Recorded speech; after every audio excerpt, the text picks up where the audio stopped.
Testing 1, 2. Testing 1, 2. I see everyone is settled in. Everyone keeps making song suggestions, even though I've mentioned multiple times that I don't want to listen to music on the streams anymore. As a matter of fact, one of my more recent streams actually got blocked worldwide, and I had to cut out a part of it. So, when I say that I don't want to, I don't want to. But that doesn't mean that we can't at least look at one. Wolfie mentioned Jupiter from Gustav Holst, and I searched up a dance remix of Jupiter that was featured in Dance Dance Revolution. Which, we could do that, but I kinda don't feel like it right now. All things considered. I have at least a few things lined up. No. Legal Mindset just uploaded a Fast Facts video. Yes, I did hit record.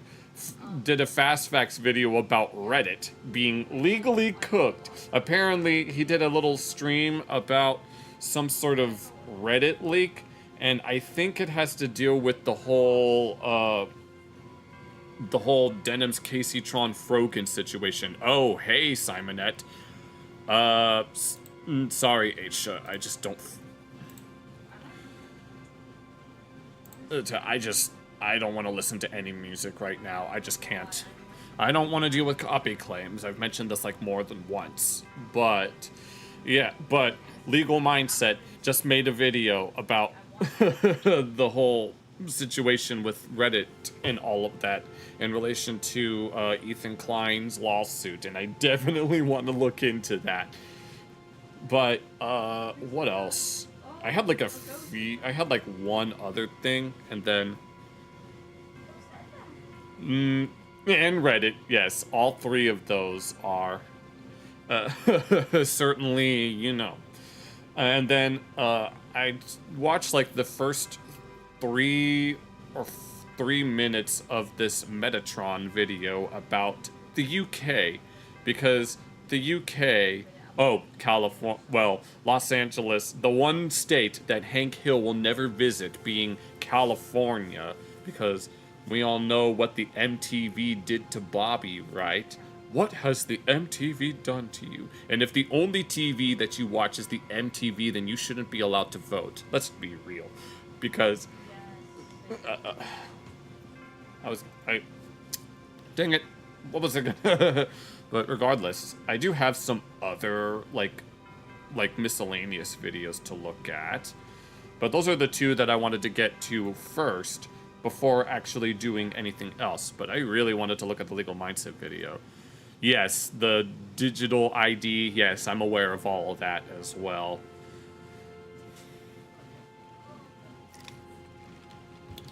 Is that so? I want to... For some reason, Chuck Mangione popped up into my head because it feels so good. Ba-ba-da. Ba-ba-ba-da. Stream lag is pretty tiny now. Was it lagging earlier? I'm not getting dropped frames on OBS or anything. But how is everyone doing today? I know that we got a whole lot of whatever the heck. Oh, the delay is tiny. Interesting. I didn't realize that. Oh well. I mean, I remember you in particular, the Bill Gates smart tat. Oh, I think I know about that. No, I remember watching a video about something like that years ago, but it's been so long. Yes, I'm well aware. They've been wanting to do that for years at this point. Obviously, it hasn't really been...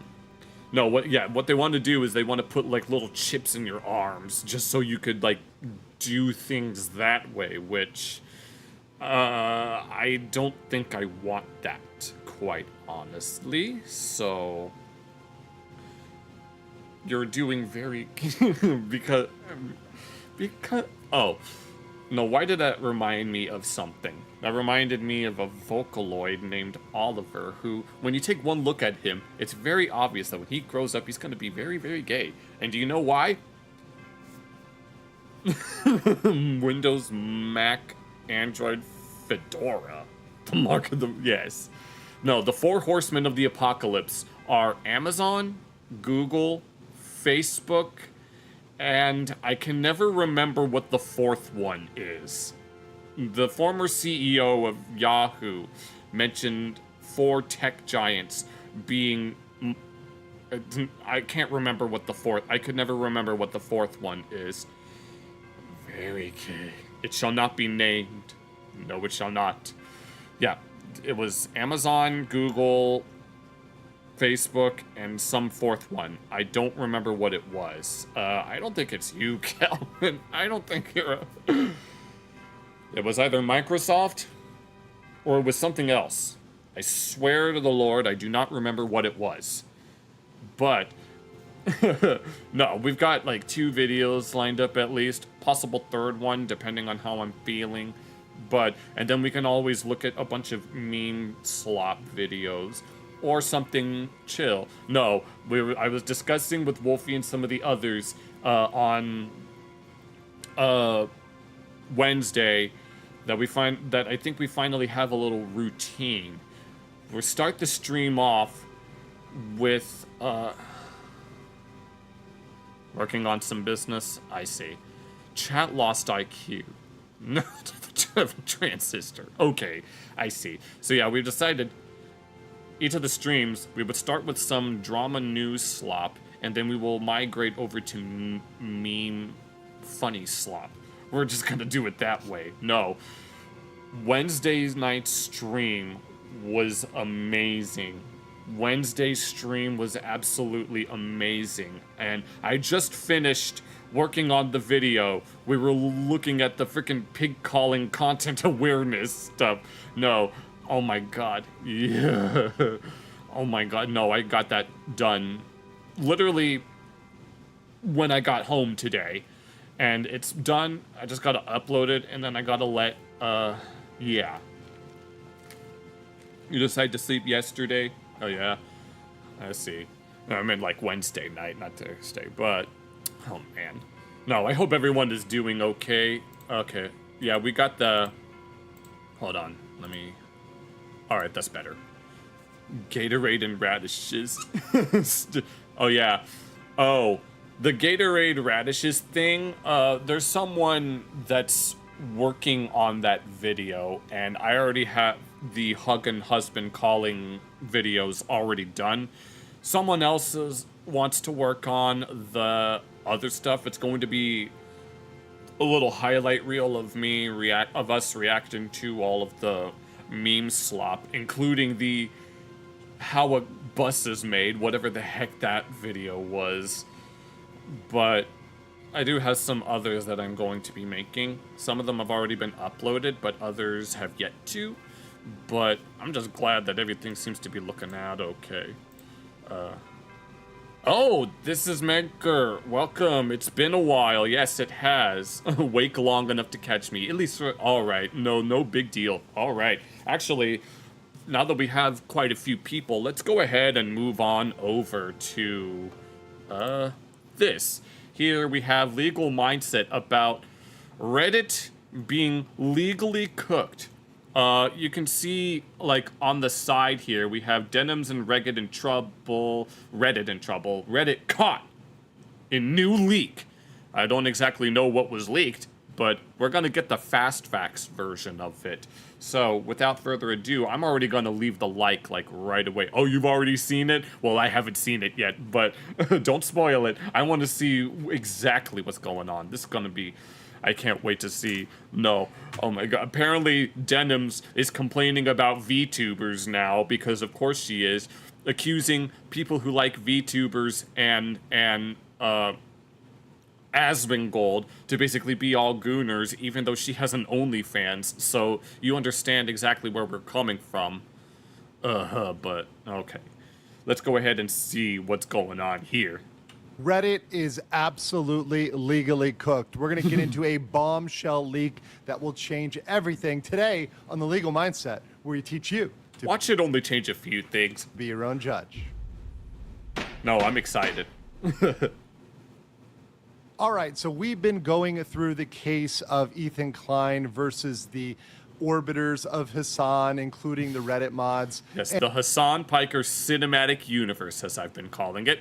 And in that, we've been looking at what's going on with them and also their legal liability. And we now have a leak, something that was brought to my attention and something that, as far as I know, nobody else may know about this, although This will be my first time hearing about it, so I'm very excited to see how cooked Reddit is. Ethan Klein will soon be very, very, very aware of this. And I'm sure Has Ethan already been informed? his lawyers are going to be very, very interested in this because it blows wide open this case. Once again, Ethan Klein suing for copyright infringement. Yeah. And he has massive power behind that lawsuit because the I get like that damages too. are in the hundreds of thousands of dollars, potentially millions, right? If you look at scope of damages from all of these creators, leeching revenue, leeching potential sponsorships, etc., taking his content wholesale, he's got massive, massive liability. There's even potential punitive. Oh yeah, his yeah, I know I meant to comment on his new intro, but yeah. No, here I know that I'm reacting to this, but unlike Denims and the likes, I'm actually going to comment on it to the best of my ability and also let chat interact as well. They have just as much a say in this as I do. Damages based on the intent, right? Based on the fact that these people had malicious intent. Yes, Denims I think she explicitly said that she was trying to take viewers away from Ethan's content nuke. To steal his content. So looking at that, we had Reddit mods that were in this case, right? Because we obviously know Casey Tron, Denims, And my avatar is blocking Denims' face of all things. Frogan, all of these casted characters are liable, Oh, but the Lord. Reddit mods are a Oh, and here you go. Ain't that a interesting sight? big part of this. This is, by the way, totally not AI and totally an accurate photo of a Reddit moderator. I think it's very Oh, much Lord. real to life. And it's got 3Ds, so you know. But the Reddit moderators were hoping to hide. They were hoping to cower beyond their, behind their internet anonymity, right? They have power in the fact that they are anonymous and that nobody knows them, and they I'm anonymous, I'm the one that kinda sings. can reach out and say things and do whatever. But now they're being exposed. Now they're being called out, and they are terrified. They're Yep. absolutely scared that they're going to be exposed in this, and they filed a motion of 700 pages trying to hide from responsibility. Well, that's not going to happen. Their Oh yeah, that reminded me of one of Hassan's moderators getting exposed for being a creep. identity is going to come out. And one thing that's been coming out is who these people are exactly. Oh, yeah. And the big news is that beyond all comprehension, we now have proof that Reddit is directly tied to these moderators. So the entire company has ties to these moderators. Is he implying that, like, even, like, the CEO is involved in all of this? Or whoever's in the higher-ups? Which are going to be sued. So let's go into here. There's today. no way. So these are Am I mishearing this? screenshots that were forwarded to me. Now you have one of these individuals here, one of these mods, nicknamed Roman P, who's listed in the lawsuit, right? So shit. we're gonna look at these text messages or these screenshots, which were sent over to me before they were deleted, right? Because once again, they were going back. Oh, I see. So he thinks he could sue Asman and XQC, but he doesn't want to sue them. Why? Surely the reaction videos stole more views from him. Isn't this kind of an admission that he does not care about any potential financial damage, but only about his personal beef? Did you know you were mentioned in the lawsuit? Just clicked on the first one, skimmed around it, and saw Roman P mentioned. OMG, thank you for telling me. This is the funniest shit ever. Lamau, I can't believe this. Wait, you're Lamau? That's so fucking funny. I can't. deleting and sweeping these things up. I can't believe you're But now outing we've yourself got like this. conclusive proof here that kind of nails them in here. So them saying, so he thinks he could sue Aspen and XQC, but he doesn't want to sue them. And he was going to read it anyway. Why? Surely the Oh, reaction well. videos stole more views from him. Is this kind of admission he doesn't care about any potential financial damage, only about his personal beef? And then someone responds, did you know you're mentioned in the lawsuit? Just clicked on the first one, skimmed around it, and saw Roman P. So this moderator, this is the head moderator of this subreddit, is named. And they go, oh my God, thank you for telling me. This is the funniest shit ever. I can't believe this. Well, guess what? Guess what? What? It's not going to be funny for them for It's not. If they've been incriminated like this, then it's not going to be very funny. It is a little bit funny, as they would say in Peppa Pig. very long. It's funny for me. It's hilarious for me. Then you've got them over here saying, I can't believe you're outing yourself like this. Classic mistake of criminals returning to the scene of the crime. So, you know, Roman P says, cat's out of the bag. Now the real fun begins. So Oh, and then you see he's rubbing his hands as if he's going to get out of this scot-free. they're pretending they're going to have fun here now that they're named in this lawsuit. This is going to be fun for them. Certainly, this is not going to be fun. We're going to see why. Next, you see Okay, I'll let him read it. here some cast of characters, including a very well-known Hassan Orbiter Oh, bitch-ass empanada, the bastard that he is. and Stan here, who's saying, we're going to build a shield wall for you. Roman P thanking this questionable individual, Questionable is putting it lightly. who is definitely a separate person and not me on just another one of my sock puppet accounts. Well, if that was actually the case and you were this individual, that would be even worse for Reddit because it'd have some negligent hirings, all sorts of other stuff going on if that was the case. But once again, associating with some questionable characters and then going even further, showing the lawsuit, showing exactly where they are named. So highlighting that user, use/Roman P, which is there amongst others like underscore right Salamander and H3 Snark mod team. So they're clearly named in the lawsuit, right? Clearly named in the lawsuit. But here is the real bombshell, folks. Okay, it's time to get down. It's time to get down and dirty. Here is the thing that blows this case wide open and can lead to the absolute destruction of Watch them pull off a Boondocks and say that it's an NAACP award. Reddit. This could be enough to tear Reddit down, the whole institution, if Ethan decides to pursue it aggressively, which, you know, he has He's probably going to do it just out of pure spite. no reason not to Just for all of the bullshit that he had to go through. at this point. Let's flip over here. Let's flip over here. It's a Reddit employee, huh? You have an admission, a 100% confession And then this, whoever the hell this is, says it's based. right here. They're saying concern level for you. This whole thing is so odd. Roman P, once again, the head moderator, saying not concerned at all, balancing working at Reddit and being the head moderator for H3 Snark has kind of been stressful, though. I bet it has been stressful, knowing that you're the embodiment of a conflict of interest. We have a confession right in front of everybody, in front of God and everybody, that the head moderator is a Reddit employee, is working at Reddit. This person, which has civil liability now and potential, and once again, once we dig, there may be criminal stuff that comes out, who knows, right? They are on the hook for this. And they have put Reddit in a horrible position, particularly because we had the separate filing disclosure where we had Reddit admins offering us free subscriptions to privacy software to remove our PII from the internet in case we're doxxed and harassed. Really? So even the... I was able to figure that out earlier, but... Shit. No. If Reddit ends up just disappearing off the face of the internet, that'll certainly be a sight to behold. Let's be real. So this is called scrubbing evidence. They're deleting evidence, spoliation of evidence. No This shit. is potentially criminal, Yeah. even. And we want to know, is this the admin, Roman P, the employee of Reddit, that was offering the PII software? I don't know what PII software is. Are there others involved? These are all things that Ethan Klein can now dig into freely. His lawyers and Ethan Klein's infinite money glitch can go out there and dig into this and We'll see what happens, though. figure this out.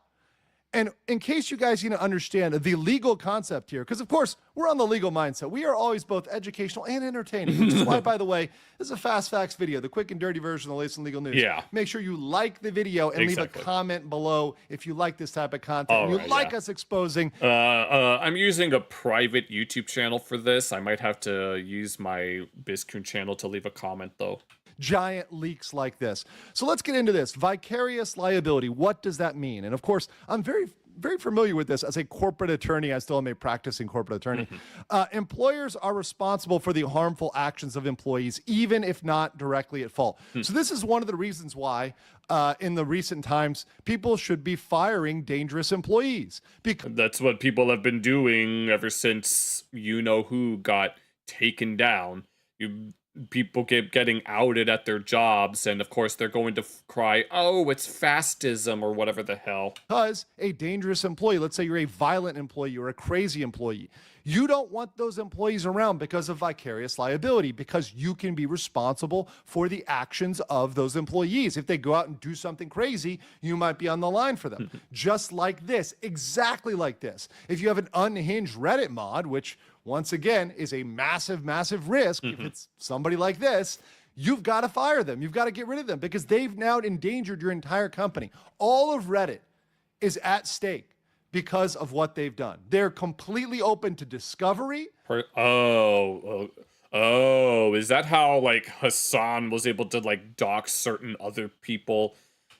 Including this one guy, I don't remember who it was, but More Pegasus has mentioned it a few times in one of their videos, where that guy was all like, why isn't Twitch doing anything about this? And then Hassan tried to make it sound like that he never knew who that guy was, even though, yes, he does. Completely open to liability.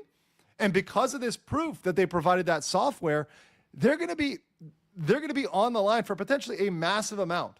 And once again, getting that liability and discovery could destroy Reddit as a company. But what do you guys think about this? Do you guys? I don't know what I think, but no, that was certainly something. I wish I could have commented a little more on that, but okay, but that was a great video. It was only an hour ago that this was made. I don't know if I can make this into a standalone, but too good to be true. So you don't think Ethan Klein is going to be able to... do you think Ethan Klein can only do so much, Wolfie?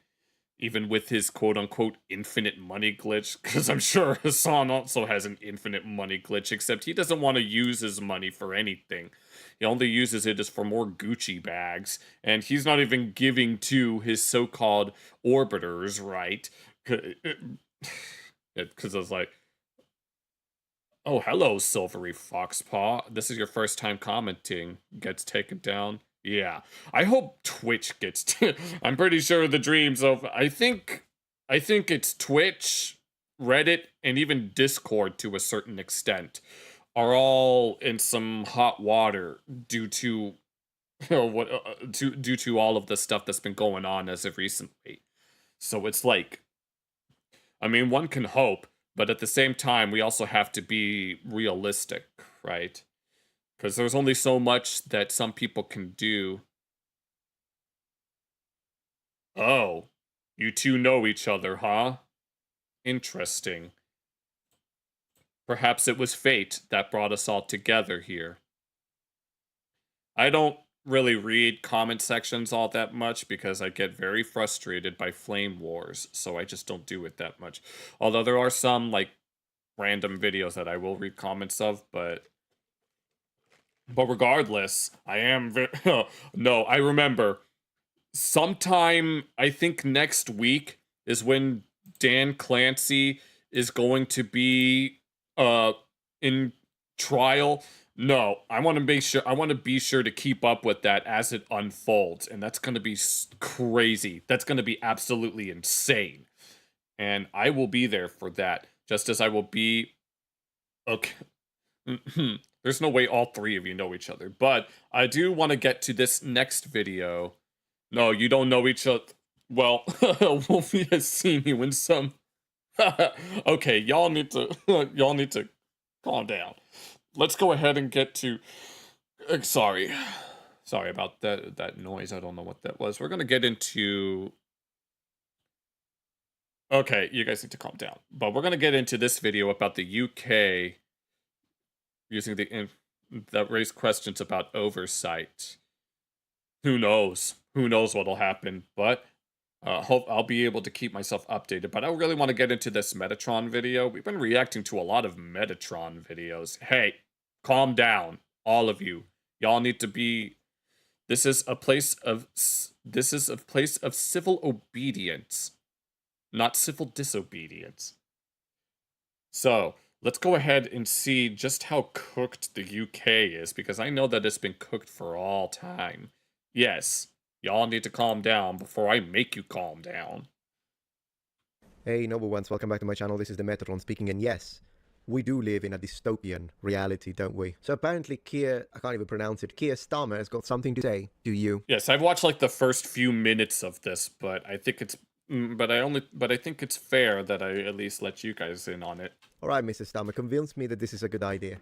I love and have pride in my country. I want to serve the whole of our country, our beautiful, tolerant, diverse country. And I want to serve the whole of that country. And I was arguing against reform because reform do not believe in that country. They want to tear that country apart. What was said last week about deporting migrants who are lawfully here, who've been here for years, working in our hospitals, in our schools, running businesses, our neighbours. And reform say they want to deport them. That would tear our country apart. Is that immoral We are at the moment a leading member of the coalition of the willing, corralling and bringing together European countries to fight the aggression of Putin. Imagine if reform came in and they were cozying up to Putin. But and on that policy the impact that would have on our security and defence. Notice how he's not letting her talk, and this is something that Metatron brings up in a little bit. And that's why I say to my party, and my main message to this conference is, this is a different fight. It is a fight about the future of our country, about who we are as what patriotism is, and what we stand for in our place in the world. It's a fight we must be in. Oh, I hate... There's a woman talking. Why isn't he letting her speak? I thought they were supposed to be, you know. You just won't let us speak. There. You know what? I'm not ready to finish. How much? 3 seconds? I've got 15 things to say. Let's go. Go ahead. It's a fight we must win, and I'm absolutely determined that we will. All right. Thing number one, you could see how he would not even just answer her questions, but even let her speak. Hey there, he Whippy. won't let her finish the question. Well, Why? Whippy, I Because still clearly have what he's that doing now thing is that you rehearsed. mentioned. Yeah, a lot of politicians do that, by the way. This is a prepared, scripted message, and he doesn't care about what she has to say. He I said calm down. only cares about cameras are rolling, this is the message, these are the words I'm going to say, and you will listen. So that's There's a worm living on borrowed time. the first thing. I'm pretty sure a lot of politicians are living on borrowed time. A few other things to say. Check out the beginning right there. I love and have pride in my country, and I want to serve the whole of our country, our beautiful, tolerant, diverse country. I love it how, like, in what, 7 seconds, he used already 3 buzzwords just to signal. Virtual Buzzwords. signal. That's exactly what that was. We're Of course, signaling virtues here. this is here because of that. Beautiful, tolerant, what did he say again? Beautiful, tolerant, diverse country. Well, here's my first comeback to you, Mr. Starmer. Since you can't speak over me, I can pause you at will. I can pause everybody. Politicians, am I right? Here's my first If I had that magic remote from the amazing world of Gumball. rebuttal to you, Mr. Starmer. How about your own people? I am sick of fake tolerance. You are not tolerant. Same. The people that like you tend not to be tolerant. People say that they're tolerant, but when you try to say something that even slightly disagrees with them, then you're considered the far end of the other side. In fact, the very people that talk about tolerance are the most intolerant of all. We have seen this. We've seen hundreds of thousands demonstrate this. It's all about Oh, you're gonna be occupational safety? That's really cool. tolerance. We need to Oh, don't worry, Silvery. be tolerant to people. And then they laugh at Charlie Kirk dying on the floor. The tolerant people. Insane how a word that initially had such a nice ring to it. No, that's the thing. You hear a lot of these words that, you'll have like these words that are supposed to bring positivity, but they have since lost all of their meaning. And the same thing applies to when you accuse people of being all of the ists and all of the phobes. Those words have also lost their meaning as well. And nowadays, it's a term of endearment. Has now become a red flag. It is a red flag, because the very people that say tolerant, tolerant will dance on your grave for your opinions. Second, Mr. Starmer tells us about how diverse the country is, right? Because diversity is what they really want. Fixated with diversity, in fact. No, he doesn't. He's yes, with Brussels rather than anything else. He wants to serve Britain on, yes, pretty much. You could say that about a lot of countries around the world.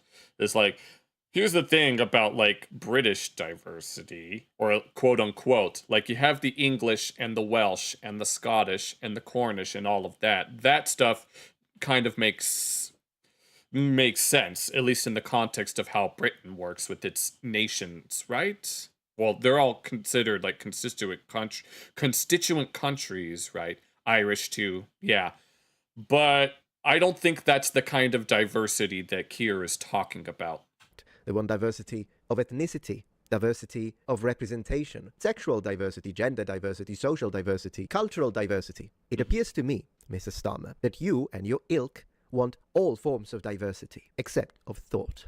However, Pretty much. Thought crimes, as they say. That's what with all the with all the BS that they be doing. What I like the most is this. I love and have pride in my country, and I want to serve the whole of our country, our beautiful, tolerant, diverse country. And I want to serve the whole of that country. And I was arguing against reform. Right.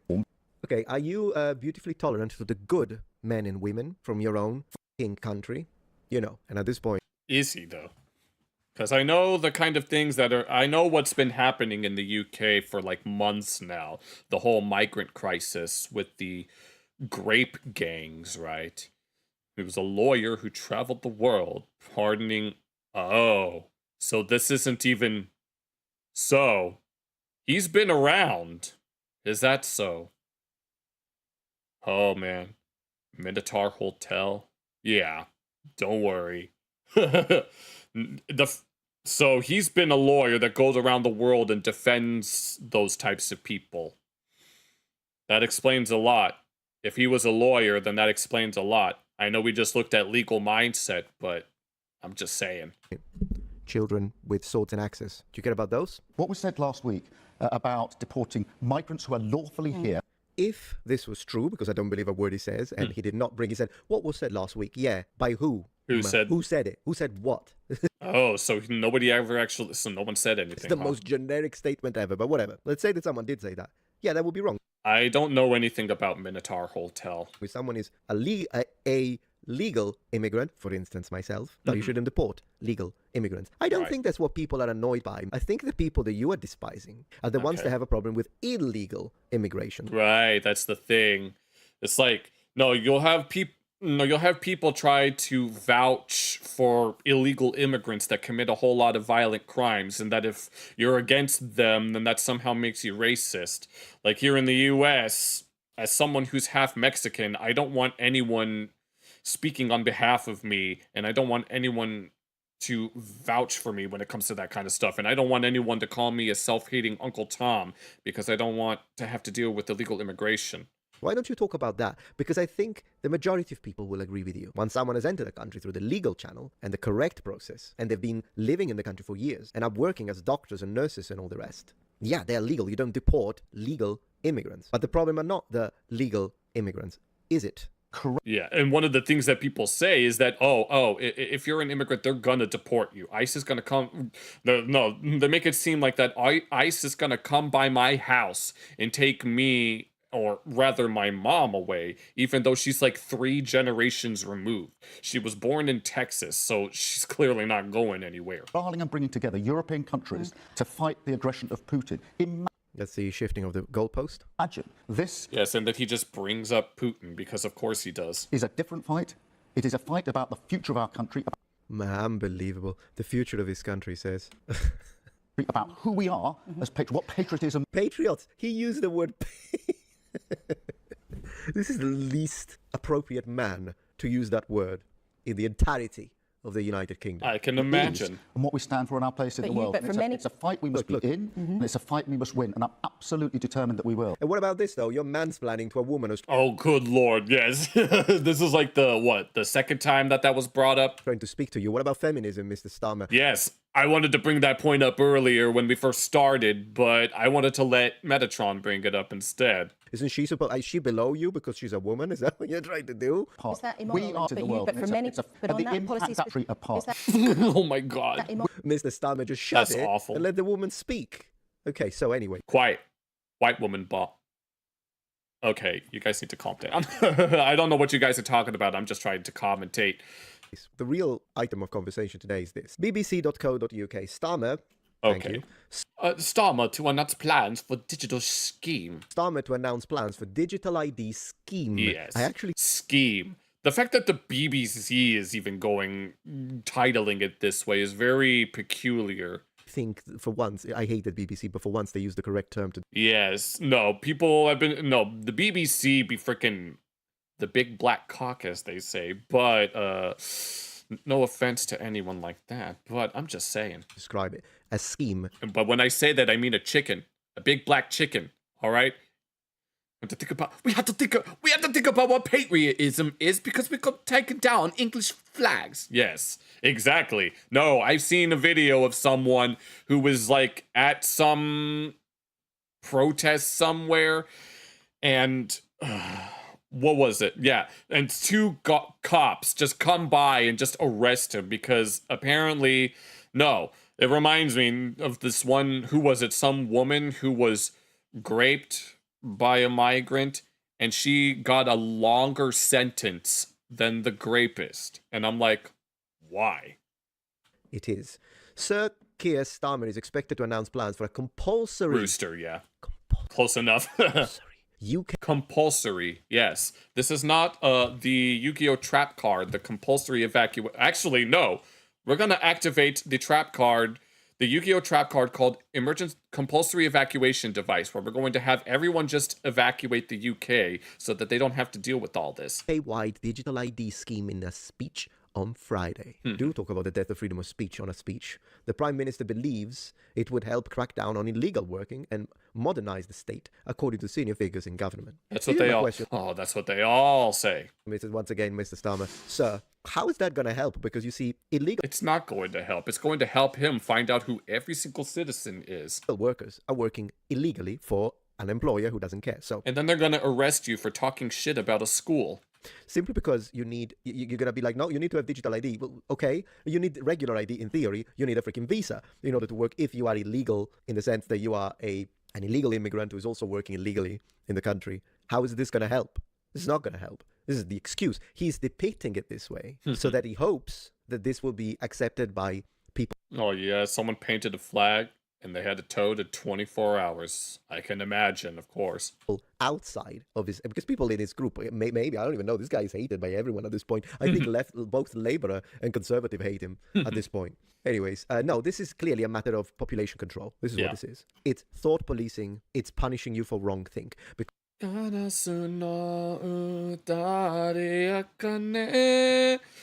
That was a line from a J-pop song called Thought Crime or Shi Sohan. Because once they do this, and it wouldn't be the first country to do it, by the way, but once they do this, particularly a man like him, I think they're going to push it to an extent that we have never witnessed before.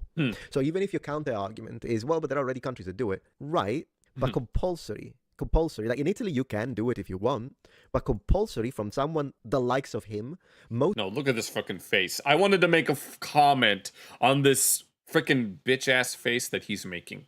likely it's going to be something connected to what you say on social media, what political affiliation you have. Yeah, I'm pretty sure plenty of people don't like that stuff. No, I've made mention more than once in some of my streams that if I were a British citizen and I was saying all of this stuff, they wouldn't be able to do anything about it because I'm a minority in more ways than one.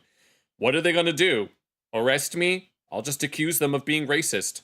How do they like that? Can you imagine that? If this is then connected to something when it comes to your bank account, for instance, this is extremely dangerous for freedom of speech and freedom of the individual. The practicalities of the scheme will be subject to consultation, which will also look at how to make it work for those without a smartphone or passport. Oh, yeah. We have to get rid of they may as well get rid of those things. Previous Labour government's attempt to introduce ID cards was ultimately blocked by the Conservative Liberal Democrat coalition. Yeah, and I think Fortnite. What the hell does that even mean? It's good that they did that. Just for my American audience, I'd like to underline that oftentimes the term liberal, I know that in America, when you say liberal, usually means social liberalism, which is seen as a left-wing position in the States. But in Europe, usually when you hear the word liberal, it's a center-right position because it's classical liberalism. Right. No, I remember in some video that I watched, I don't remember if I reacted to it or if I watched it on my own time. There was this one guy who was more into, I think it was either a Finding Sky video or an Ariel Scarcella video where someone was where they were talking about like classical liberal values as opposed to the more modern ones.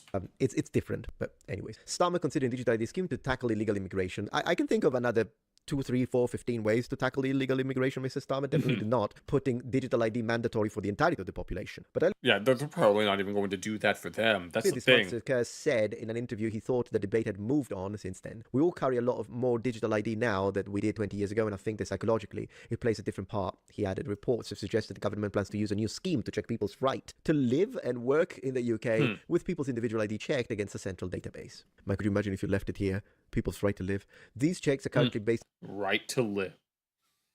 I didn't even think about to check people's right to live. Hello, you don't have one of the chips in your arm. You don't have a right to live, so we're going to take your life. On physical yeah, it won't do any of that. I can imagine that's all it really is. Documents, although routes to complete the check online for some people have existed since 2020. Plans for digital ID scheme did not feature in Labour's election manifest last year. Yeah, of course. And the government had previously rejected a proposal for digital ID, and they will again. But I think the only reason why he's mentioning illegal immigration is because he knows that the Conservative section is going to say no, and so he's trying to say, no, but I'm doing it for this. They're going to say no because I'm doing it for this. Not going to work. I don't think it's going to work, but I don't know what to say, guys. If you're in the UK, I'm really praying for you. I really am. Look, he recently visited Estonia, where digital identity can be used to access services such as medical records, voting, and banking. Really? So now they have access to all of that kind of stuff. I called it. I freaking called it. Because I know that medical records are stored on, like, the deep web. And Mr. But now it seems that that stuff is coming to light. Starmer being the key modal verb of this discussion. Can. Not compulsory. No, that's something I also wanted to point out, is that in Estonia, you can do that, but he says that you need to do that. A plan for the end. Yes. For this current age will come to an end and a new one will arise. Only, it's not going to be one that this bitch wants. It's going to be something far greater than what anyone will ever expect. You see where this is? And it'll happen when you least expect it. This can go. You've been found guilty of wrongthing. You can not access your medical information anymore. Oh, good lord. Imagine if that's what ends up happening. Your banking, your voting. This is extremely dangerous. This is extremely dangerous. What does Mudahar thinks about it? Usually he's good when it comes to freedom of speech topics. I don't agree with a lot of things that Mudahar says, but on freedom of speech, the guy's soft. We're gonna... And yes, I know some of you will say, but he faked being an engineer. Yeah, okay, he shouldn't have done that. I think it was wrong. I don't care. Let's go. Okay, let's see. EA Games is basically dead now. I believe our world is going in vain because San Francisco woman wants to charge $30,000 to name your baby. I've seen much worse these days. Honestly, he didn't laugh at... Oh, a fight back against digital ID right there. Charlie Cook's death. That's my bar now. That's my bar. Huh. All right. Entire world. Hello, guys and gals. Me, Mudahar, and reject that digital ID, ladies and gentlemen. Do not redeem it. Do not redeem. You do not redeem, but please. Now, this is one of those things that I kind of saw the other day. Do not introduce digital ID cards. Do not redeem digital ID cards. You know, this thing is 1,246,132 signatures. Man, the Brits don't want anything to do with that. Watch the government just completely ignore the signatures. Come on, will of the people. Will of the people. Sort of started up. It needed a goal of 100,000. 1.2 million British people So they don't want to see digital IDs coming into the country. That number just keeps growing. It will. So I wanted to kind of touch the situation a little bit. The reason why we're talking about this is I've covered a lot of stuff recently on internet censorship, government surveillance, user privacy, a lot of things that I hold near and dear and important to me, right? And I think we live in a world that is slowly turning into, well, I mean, let's be real, not slowly, pretty aggressively turning into a surveillance state. Yeah, but before we go into this video, No, it started in China with its whole social credit system, and you've got cameras up the wazoo. It's only a matter of time before they actually start seriously implementing them. They probably already have them implemented. We just don't notice it. I do not want to be the one spreading misinformation or fear-mongering you. Okay? Yeah. I want Yeah, I'm kind of like that too. I'm just trying to have a good time and try to make light of situations, but at the same time, it's kind of hard. to just lay out the facts and lay out the reality of the situation. So I do implore that you watch this video. I'm not going to make it too terribly long. I'm just going to give you the upfront facts here. How long is it? 21 minutes. So according to the United Kingdom, in order I think he's going to react to like the first. It would be very awkward to do a reaction to a reaction, as much as I feel like that would be. That's something that I wanted to do just as a little joke, a reaction to a reaction. But let me check everything. If you guys want to continue this video, we can continue. But Luke Smith in my free time. Oh, I don't know who Luke Smith is, but if you guys think we should continue this video, or if we should just leave it at that, because this would be a reaction to a reaction, feel free to let me know. But let me check some things. Everything seems to be looking all right. Here. to work now, in order to go into the future, digital ID is mandatory. And the government says that it's to combat illegal working while making it easier to a vast majority of the people to use the vital government services that they have. Now, I want to start off by saying IDs are pretty much commonplace everywhere, okay?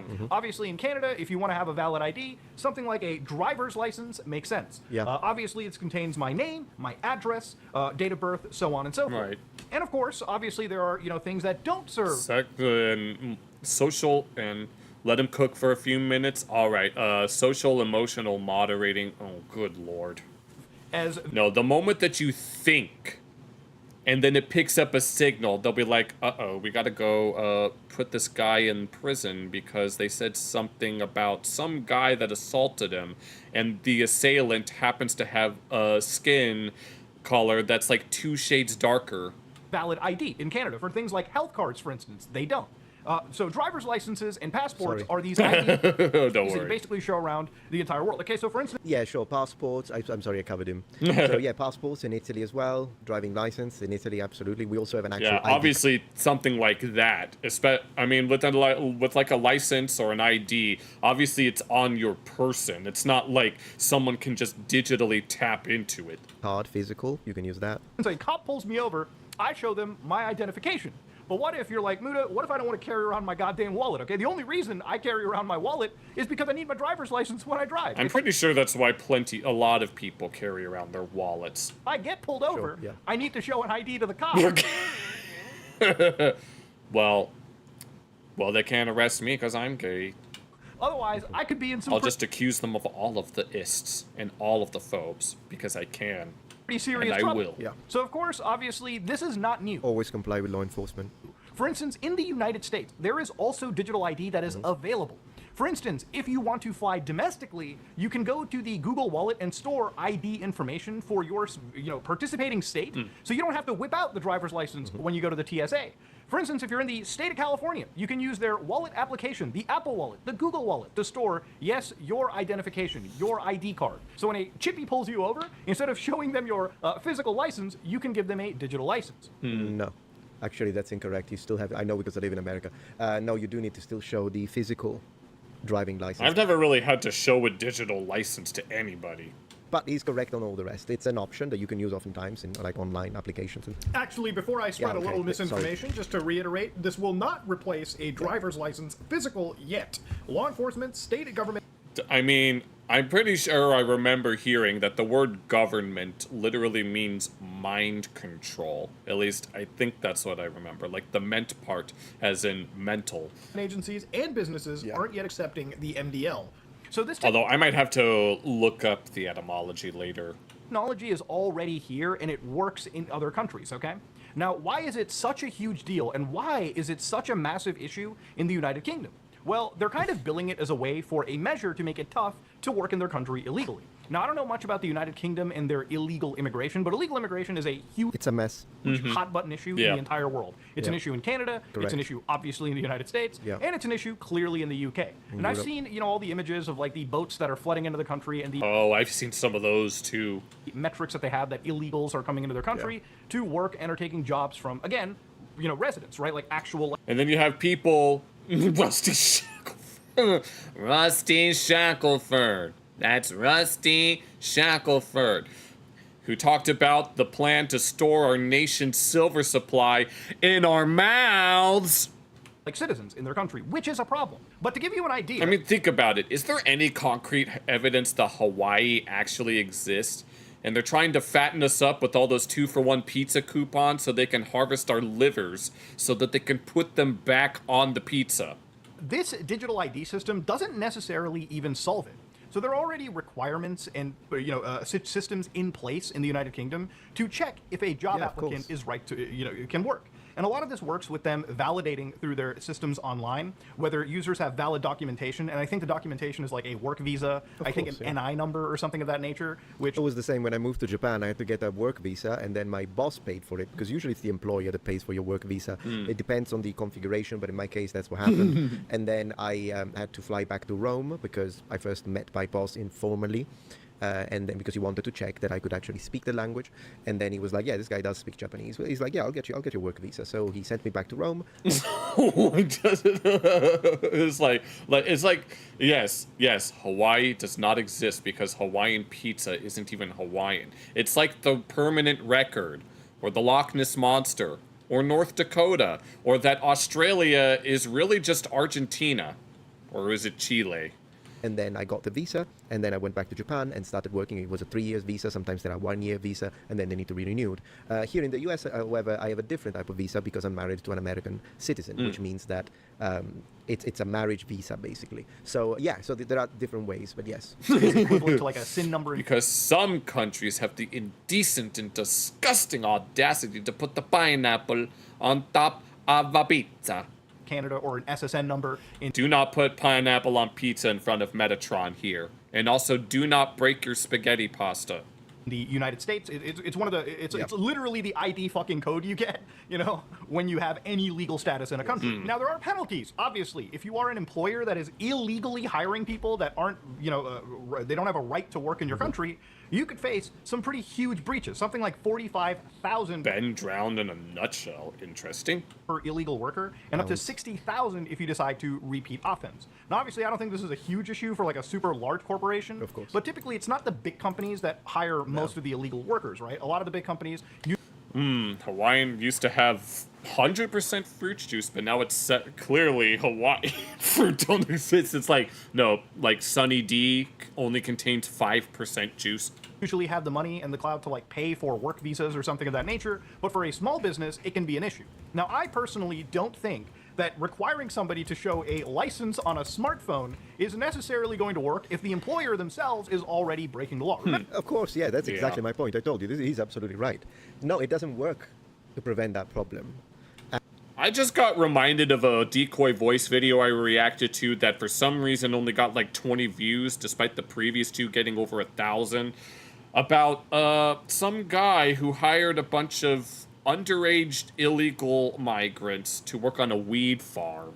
And Yet people, yeah. which is a problem. However you want to look at it, it doesn't matter. Okay, you guys are just the entire chat's turned into Dale Gribble. Because, of course, a lot of these employers, don't make no mistake, they will exploit these people. They will underpay. There is no health coverage. There is no insurance. They work crazy hours. So there is that as well. That has to be considered. But as Mutahar is correctly saying, it is a matter of they already know they're breaking the law because there is no visa involved. So it's just an excuse. It's an excuse for social control of the population. Most important, that section of the population, including the patriots that Mr. Starmer just insulted by using that word inappropriately, that don't agree with him. It's as simple as that. Thank you, Muraha.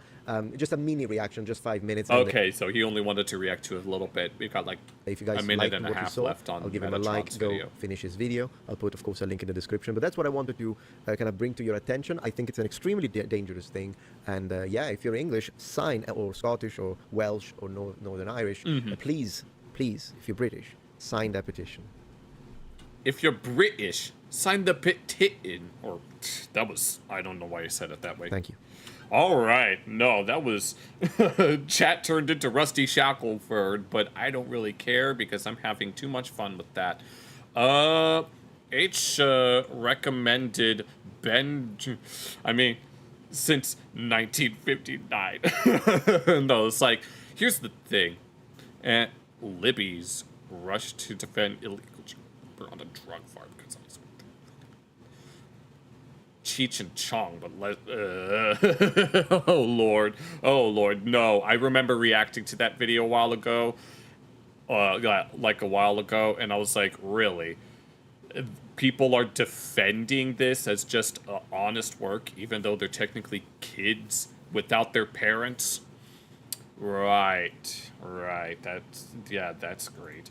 All right. We're gonna move on now. I don't really have any other things lined up. I think it's about time for some meme slop. Aisha recommended Ben Drowned in a Nutshell. And there was one video that was recommended a while ago called Science Behind Vocal Distortion, but...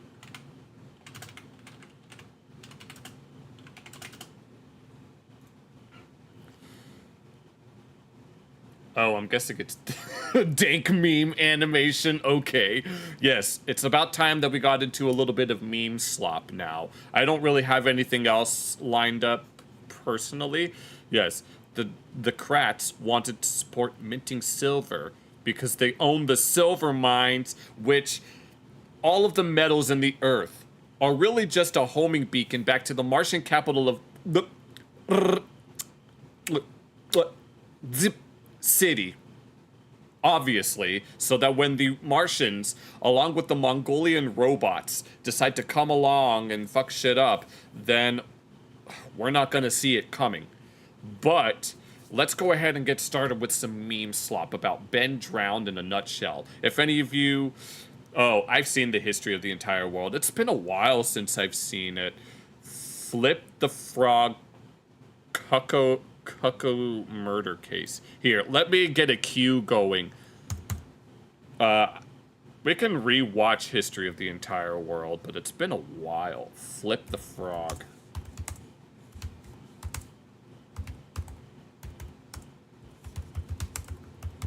But since Aisha recommended first, this will be the first thing that we watch. So let's go ahead and see. Oh, hold on, let me fix this. Matrianese. Oh, Martian. Because here's the thing. You guys know, Jackal, you know about those ridiculous fucking headsets, the Bluetooth headsets that look like that you go into a fucking comic book convention? Because the only thing that some people are gonna do with it is talk to a bitch. And unless that bitch is a Martian, there ain't no reason for that shit to look that damn high tech. Because you know what? There's a reason why people hold their phone up to their heads, all right? It lets people around you know that you're talking on the phone so that they know not to waste time talking to you until you finish, which you indicate by putting that motherfucker away. And I get it. Bitches love Bluetooth because here's the thing. He was at the strip club, right? He had titties on one hand, titties on the other. He had 2 hands full of titties, which is bigger than 2 scoops of raisins, and he was still talking to his accountant. And he liked the way that her booty looked when she bended over. It was very sexy. And he was gonna he was gonna be on his way to her house. And of course, his friend thought he was talking about him, and he was like, I hate these fucking headsets. Because we don't live in the future. We live in the present, and in the present, that shit looks ridiculous. But let me, okay, there, I got it fixed up. Oh, and I just realized that the thumbnail said being droned in a shell of nuts. I don't know if you guys know anything about, because they have more mass. Okay, I see. But Ben Drowned refers to a really, really old Majora's Mask creepypasta about a haunted Majora's Mask cartridge. That had, yeah. But you speak on your phone the normal way that people do. Yeah. Yeah, but Ben Drowned... Titties. Oh, I thought you said tides. Yes, the tide... I'm sorry. Do the tides control the ship? Because you said that the tides would not allow us to dock. Do the tides control this ship? Because maybe you should stop worrying about the tides, who have already made up their mind about killing you, and listen to me instead, who's still mulling it over. Okay, so now we're talking about techno stuff. Are you guys techno savvy? Do you guys fucks with the future? Because to get back to this, if y'all don't know what Ben Drowned is, yeah, some kid named Ben allegedly drowned and haunted a Majora's Mask cartridge, and it was a big deal back then. I mean, not a big deal, but you know what I mean. Why is this so loud?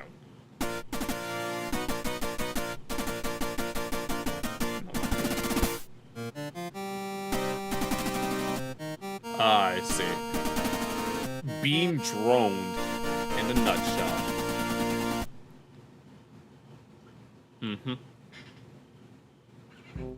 Don't mind me just strolling through the... Okay, I see where this is going. And we have... Yes. Dun-dun-dun-dun. Dun, dun, dun, dun, dun, dun, dun. Oh, wait. Da-da-da-da. You have to notice all the triangles and have the X-Files theme song playing every time you see a triangle anywhere. That's how you know the Illuminati is confirmed. And that's not to be confused with that content creator Illuminati. Garage sale. Just minding my own business, ripping Oh, at people. hey, Bunda. Welcome. You're just in time for the meme slop. We're looking at a dank meme animation.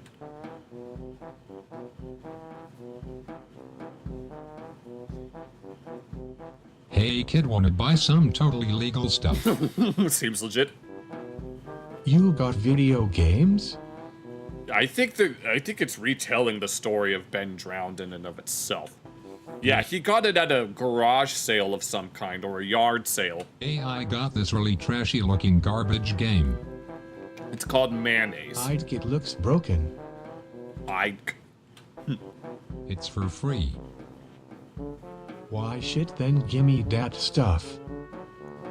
Nice grammar we got going on here. The Illuminatite. 40% of them are illiterate. Is that so? Man, I sure hope this setup isn't gonna start a ton of creepypasta clones that all are about games from garage sales. I didn't even think about that. No, that reminded me of Sonic.exe. What? Oh, we were looking at Legal Mindset's new video about a Reddit bombshell, and then we were looking at a Metatron video about the state of the UK. My pet, you're going from building to building, constantly annoying. Oh, that's unfortunate. It's about, yes, actually it's about Jackal. Jackal was the star of the earlier videos. That motherfucker back there, not real by Chubb. Okay, here, I will put that in the queue. That MF back there is not real. Alright, that's in the queue. VM. GTG, try my new game now. Okay, bye Bean. Bye Bean. What? Oh. What? Yes, the UK. Yeah. What did you just say? It's because they're too British for their own good. Nothing now, piss off. Hup. Hup. Yay, this whole encounter isn't Seuss at all. Isn't Seuss. We should start pronouncing it as Seuss. Later. Well then, let's go.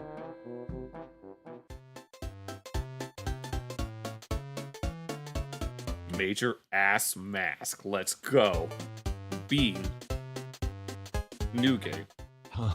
There already is an old game file. And Yoda slap. Re-upload. Okay.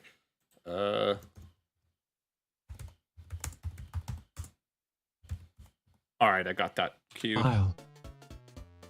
Whatever. Whatever. Yeah, I know about that. Don't worry, I've seen the state of Europe as well.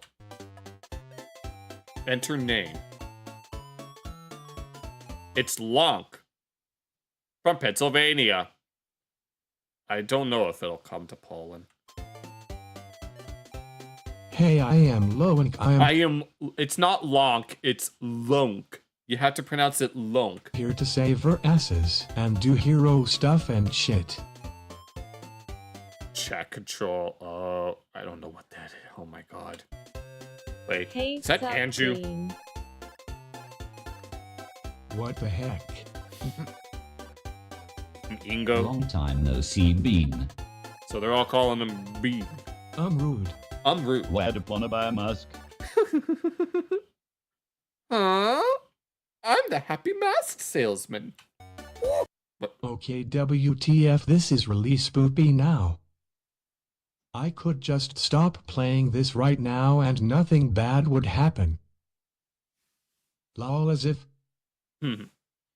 But first I go sleep now.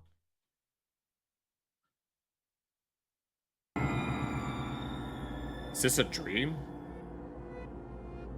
And then the Song of Healing backwards. Terrible fate and stuff, whatever. Oh geez. Okay, I gotta ask the old dude what the heck is going on with that game. We have to figure it out. We need to get to the bottom of this.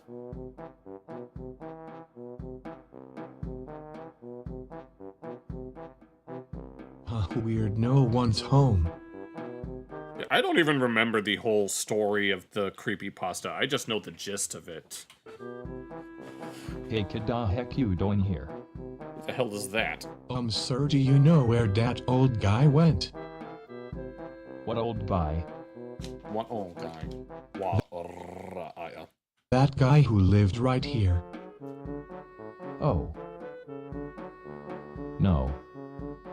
Oh, I know about what's going on with Hungary. Huh. Well, do you know a guy named Bean? Yay. And? He dead F, bro. He dead as fuck, bro. Oh, shizzle. It's gonna happen. Oh, don't worry. I know quite a bit about biblical prophecy. You know more details? Yay. Can you tell me about it? No. Why? Don't wanna. Bitch. The following day. Okay, let's just play this game again. And now we're using a Game Boy Even controller. though I really don't want to.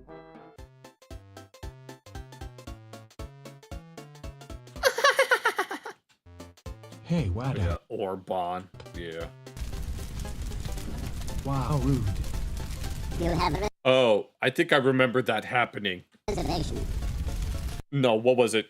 No, he just suddenly catches fire and gets electrocuted. Bro, what even? Lank.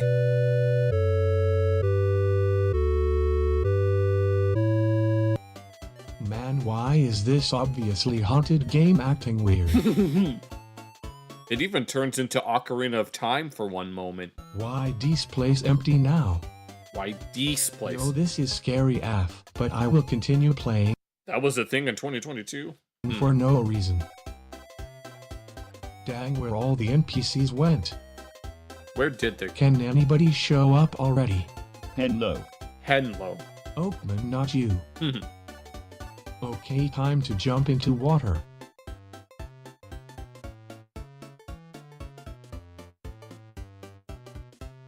Yeah, I don't think that's gonna pass anytime soon. If it keeps failing. Oh, not again. Oh, I was trying to figure out what that gnome was supposed to be. I think that's the Elegy of Emptiness statue. Man, this game is really freaking me out. No. The heck?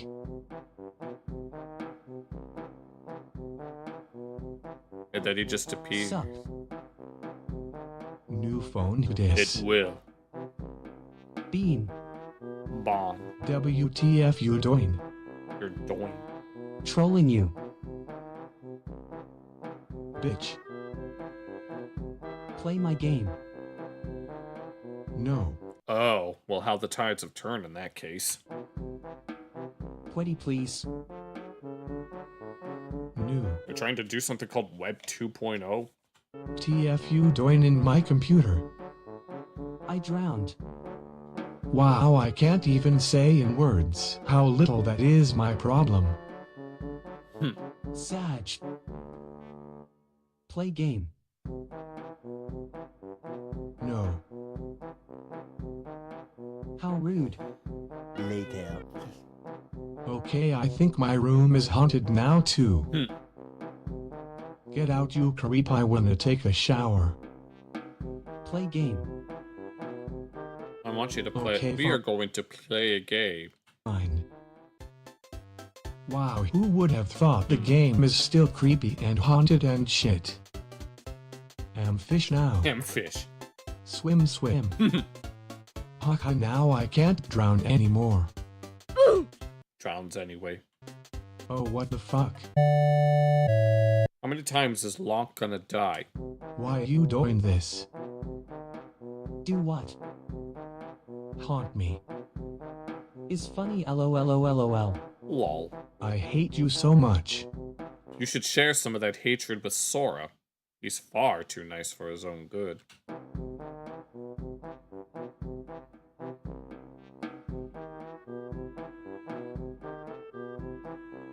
Is that the old man? I don't think I was properly paying attention. Okay, I could go outside and ask this dude the fuck is going on. Oh, hey, Rhodey. Or I could play the game again. Yay, this weird game that makes no sense and keeps killing my character definitely will give me more answers than this guy I could just talk to. Okay, time to end this. I mean, if I die in a game, nothing bad happens to me, Earl, am I right? Earl? CK, you dead now. Lalilulelo? I don't know what that is. The end. Moral of story, video games are evil and garage sales will kill you. Okay. Like and subscribe to get your... I don't even know what that was supposed to be. Okay, everyone keeps talking about everyone keeps talking about all the BS that's happening in Europe, because of course they are. But the next thing that we have on the docket is Flip the Frog Cuckoo murder case. Okay, well, search that up.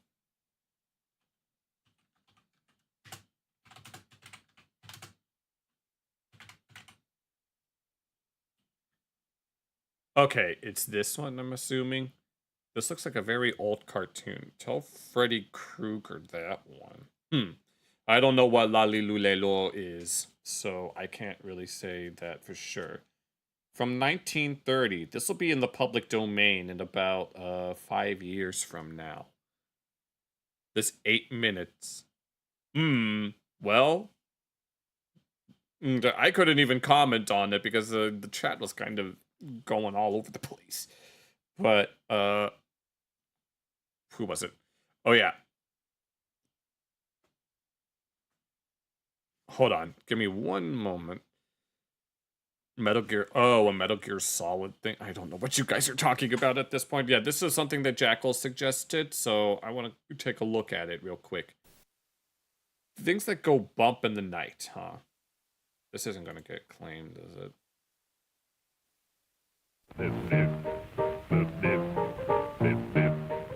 Oh, it's MGM.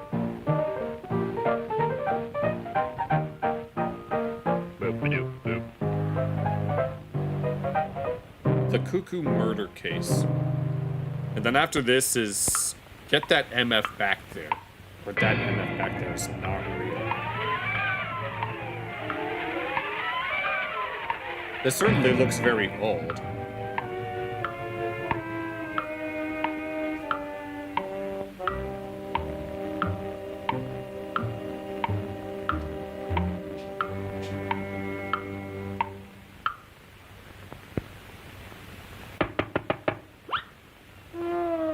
Seems pretty tired, huh?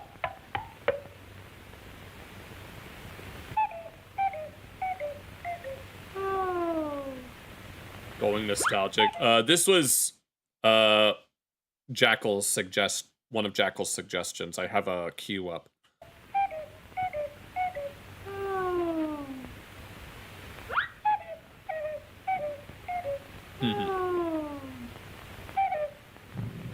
You like it? Oh, here it comes. Wait. Oh, here we go. I don't know what you guys are talking about. Yeah, these old-timey cartoons, something that you guys should know is that they weren't originally made for kids. They were originally made for adults.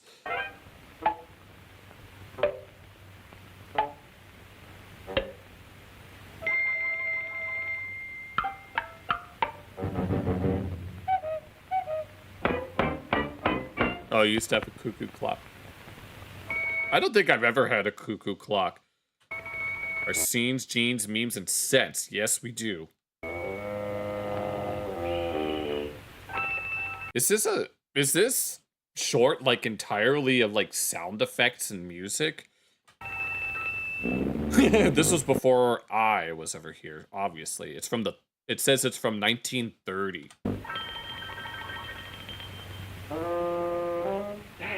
Damn. Nice. All those fails. No. This is giving me Brave Little Toaster vibes.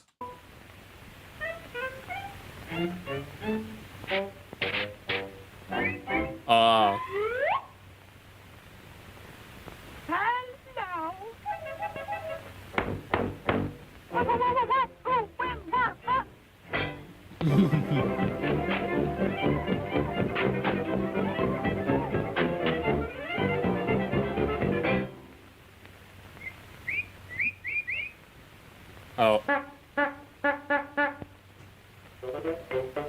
4 times a day, huh?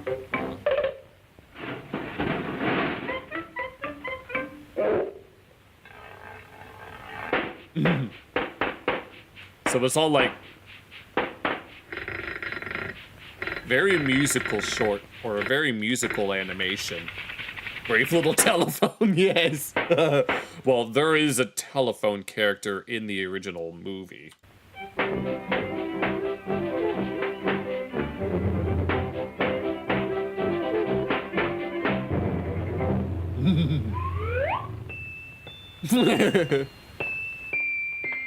Yes, the How Buses Work. Oh, good lord. Are we gonna have to watch more of those?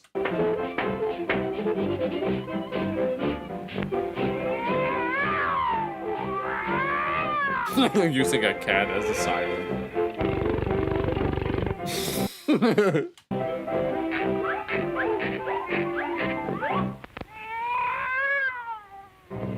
Oh, yes. Yes, they did. I mean, they're literally showing guns right now, dancing wreck these old cars. Yes. I'm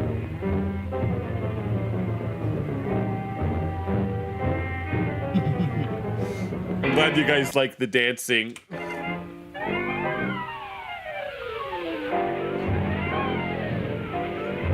Yeah, there's something charming about this type of car.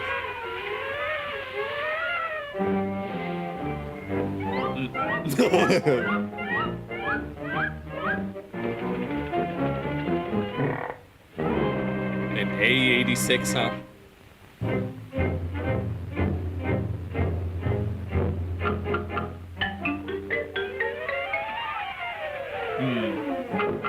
The Monster House.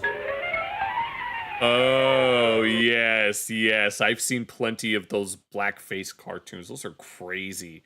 That mean old queen, she picks a fight, but her gal's so white it's dynamite. Wow!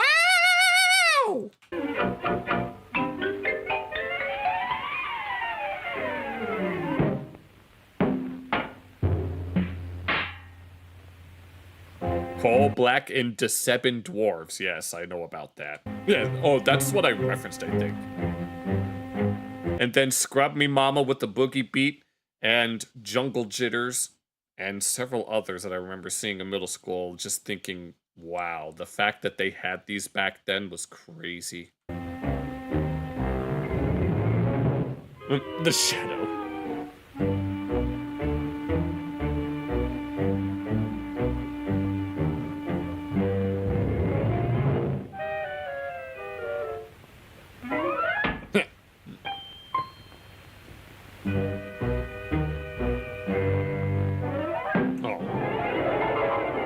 Ready to throw down with the little sheet.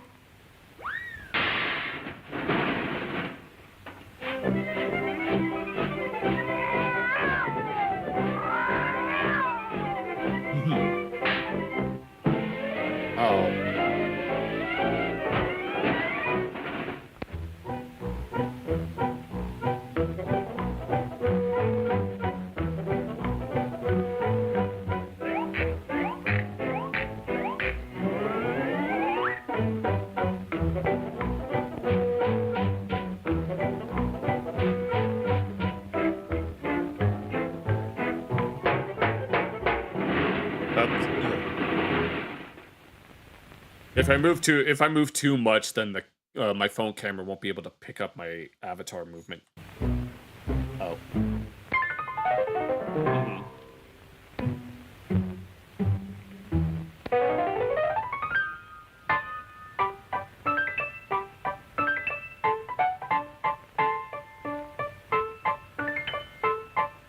Is this even animated correctly? Seems to. He's oh. He looked traumatized. Other.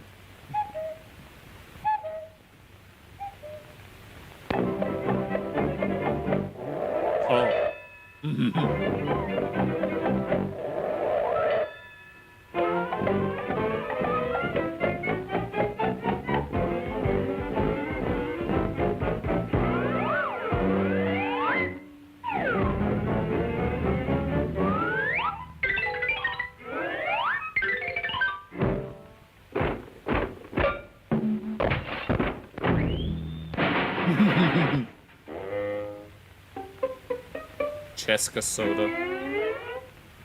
Well,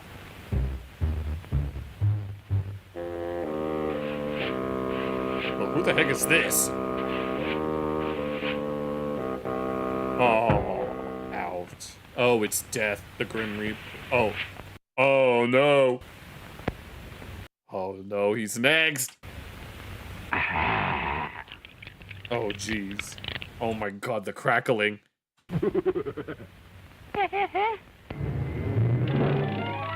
Oh.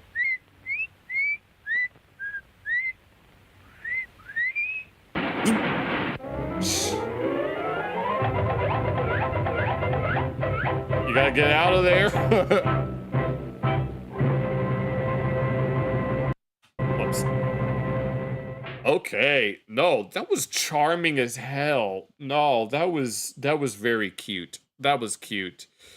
Okay. I don't know what you guys are talking about. Someone Bunda mentioned Cheska soda, which I don't know much about. But the next thing after that is that MF back there is not real. But I will be right back. I gotta go take a bathroom break. So give me a few moments.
All right, we're back. Okay, the musical interlude featuring Dance Dance Revolution, Ultra Mix 2's thinking.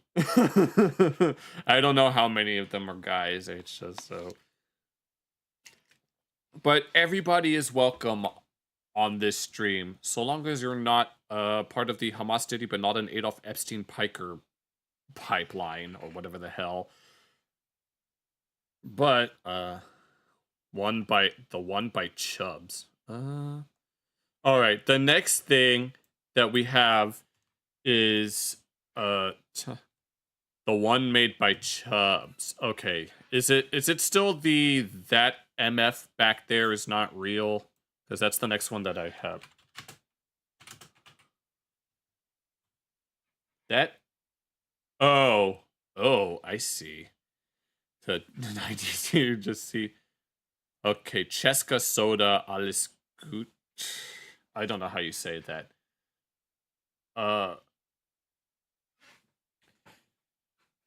Is it this? Or is it this up here? Oh, I see. I'm guessing it's this one. Okay. All right. I just see the live action Scooby-Doo movie and I'm like, is this the right one? But I am telling you right now, that motherfucker back there is not real. Oh. And you can sit on this plane and you can fucking die with them or not. I'm not going. See?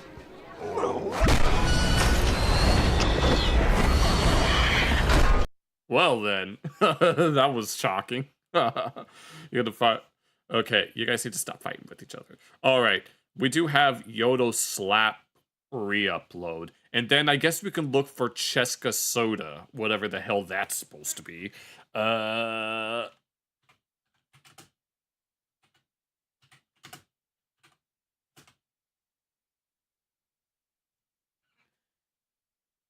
Okay, Yoda Slap re-upload, and then we'll look for this Cheska Soda thing. I gotta be honest with you, I never really liked Star Wars. Oh, yes, you do. You love the Phantom Menace, don't you? Okay, no, that's like the second yes, worst you one. do. The only one that's worse is the one where you flip around in CG like a... That one's better. No, Yoda. It's better when oh my, it's so much worse. We should never see Ninja Yoda. Yoda's better. Dang it, I wasn't paying attention.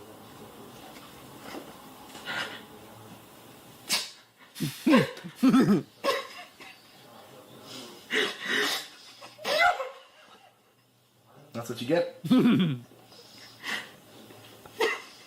Fuck.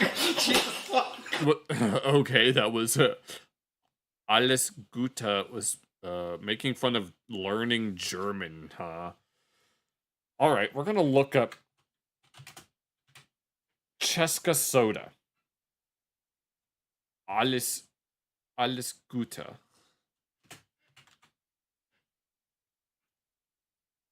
Is it this top one? I'm assuming. Because I see, like, multiple things. Unless there's a very specific one that you had in mind. Cheska Soda, Alles Gute, Pesika Kochka. Because it... Is it one of these? Oh, God. What? Fallout 1957 Civil Defense. Okay, we'll put that.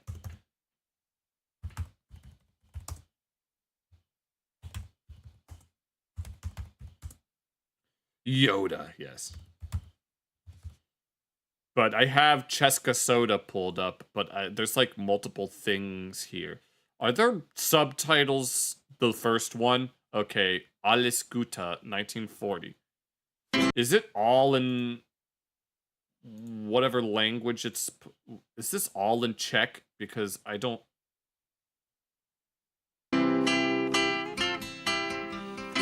Dobrý večer, milí typáci. Vítáme vás při další lekci. I don't understand. I don't see any... Unless there's... I don't speak Czech, So I don't see any auto English subtitles at all. So I don't think I can watch this without knowing Czech.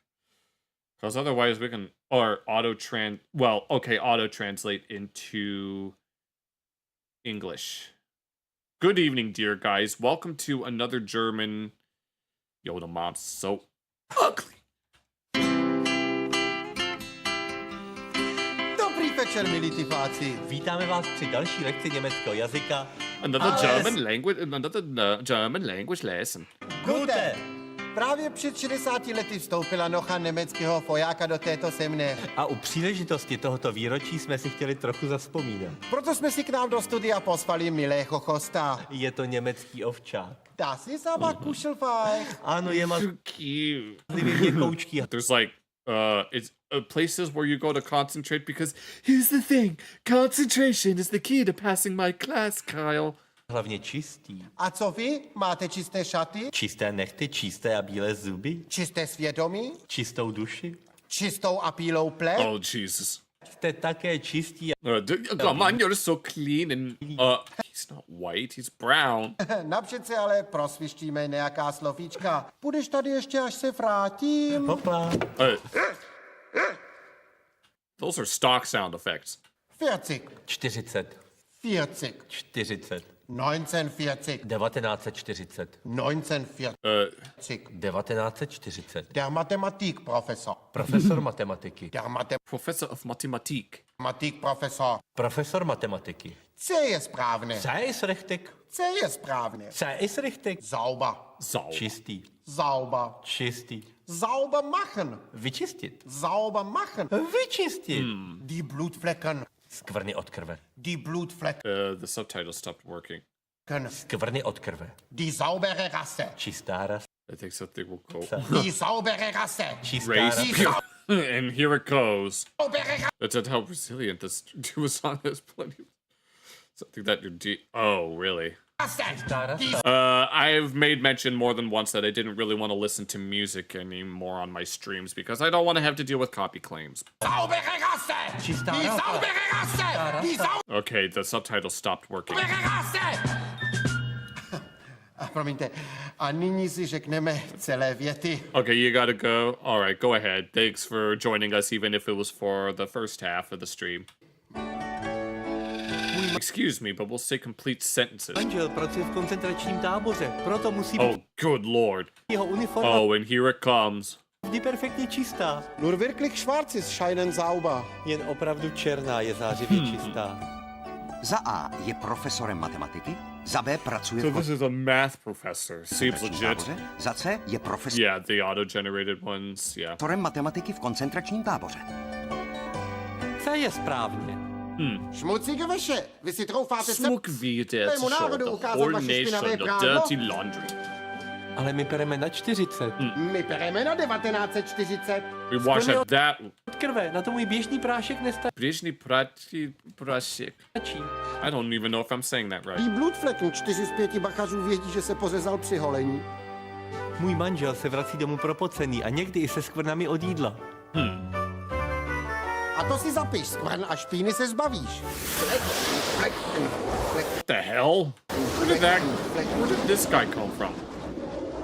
Halt! Etiketten sagen stop. Jenom koncentrákovaná síla enzymů si tady poradí. The power of enzymes? Po každém jídle útočí kyseliny na sklovinu. No ale bakterie nemají šanci. Chceme bezpečný domov bez nebezpečných bakterií. An angry old video game fan song.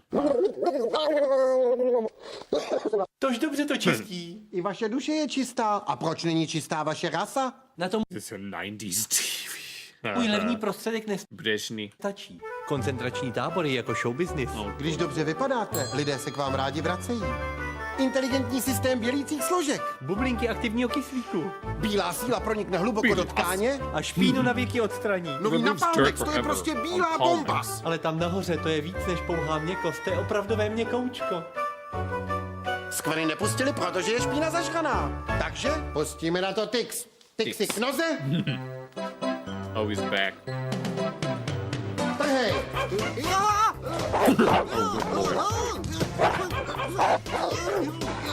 Vaše duše bude svěží jako jaro na horách. A rasa bílá, bílá jak sníh. Nyní i zvůní citronu a eukalyptu. The scent of lemon and eucalyptus. A to mají mazlíčkové rádi. Pixy Really? This is just a parody soap commercial? kupovali na Palmax. U většího balení umělohmotný SSáček zdarma. A za půl hodiny přivedu šéfa na večeři. Děkujeme za pozornost, milí tyfáci. Najdete nás všude, kde je měkoučko. A příští lekce se bude nazývat Arbeit macht bleifrei. Naschledanou při lekcích německého jazyka. Alles Gute! I don't even know what that's supposed to be. And now I'm gonna get a whole bunch of random videos in Czech of all things, and it's gonna assume that and YouTube's just gonna assume that I moved to the Czech Republic and started learning Czech. Oh God. All right. Well then, what's next? Other episodes. I bet they are. It's not quite as unhinged as it could have been, at least from some of the stuff that I've seen. Next, Fallout 1955 Civil Defense. Yeah.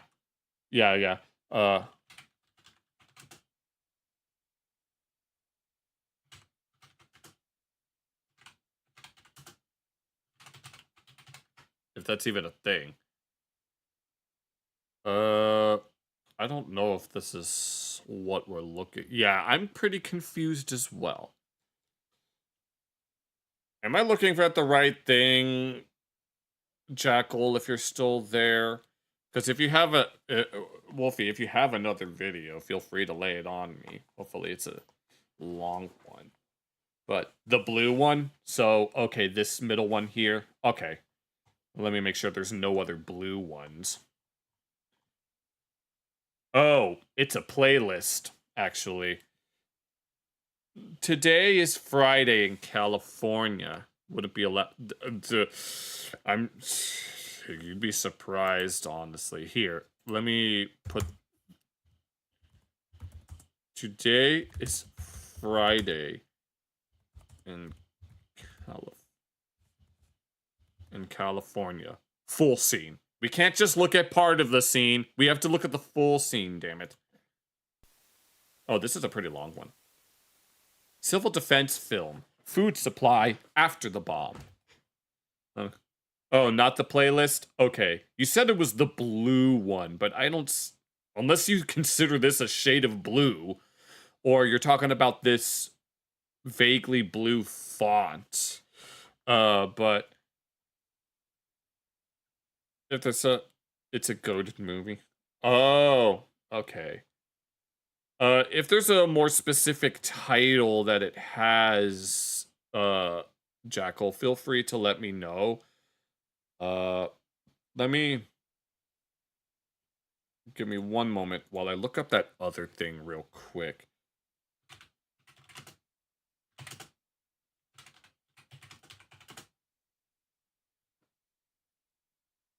Okay, I found that. Jackal, while you're... Yeah, I typed in Fallout 1955 Civil Defense, which is what you said, but I did it. I expected it to be in reference to, like, the Fallout games, but... Here, let's look at this while you if you're able to clarify.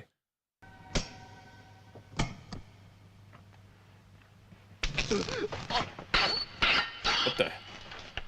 Today is fine day in California. Oh God. Huh? Oh. What?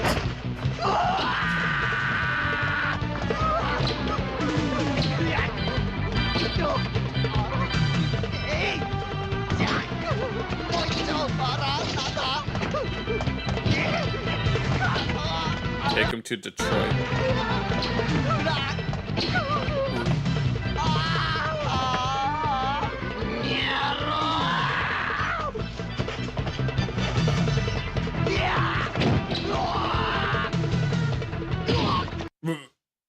I have no idea what just happened. Take him to Detroit. Well, oh. I just noticed this. Why it sucked being a medieval nun. Ugh, I don't want to.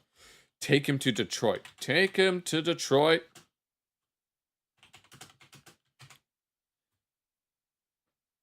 Japanese movies in the 80s and 90s. Okay. I'm guessing it's this top one. Take him to Detroit. And as for my American friend, the CIA thinks it can infiltrate the mountain of Dr. Crud. You can't scare me, you slant-eyed yellow bastard. Oh, good lord. Take him to Detroit. No! No, not Detroit! Oh, lord. No, please! Anything but that! No! Oh, good lord. Okay, here. We will look for 71642.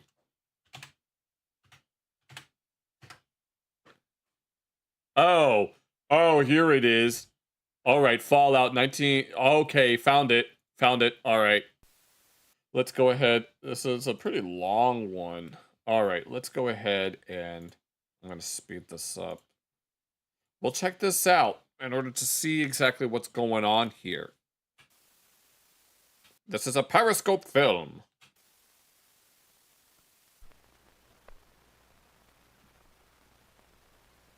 These are particles of radioactive fallout. And he's not wearing protection. And this is how a single particle looks magnified several hundred times. A radioactive piece of matter from a nuclear explosion. This is good music score. Okay. These few particles can't do us any significant harm. But should there be a nuclear attack, many billions of them would fall from the sky and settle to Earth, releasing radiation that could cause sickness or death in the area where they fall.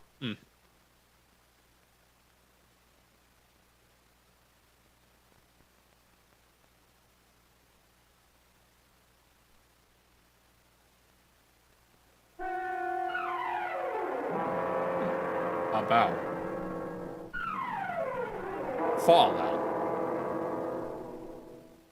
Okay, so we're going to learn about nuclear fallout. Presented by the Department of Defense. Office of Civil Defense. If our country should ever be attacked by nuclear weapons, many would die instantly from the destructive blast and heat. There is no certainty about which places would be hit, but millions more outside the relatively small areas of complete destruction would be spared. However, they would be endangered by a broader threat, the spreading radioactive fallout, which could cover most of the country. Okay. We owe it to ourselves, our families, and our country to know how to protect ourselves from fallout. Our survival could depend on how well we are prepared to meet this. Who are? Oh, you changed your pick, right?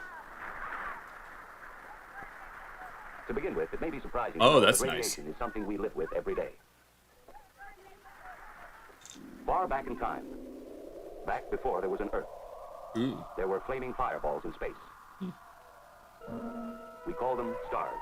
Stars? And there are millions upon millions of them. Oh. Each star, like our own sun, is a raging nuclear furnace. Yeah.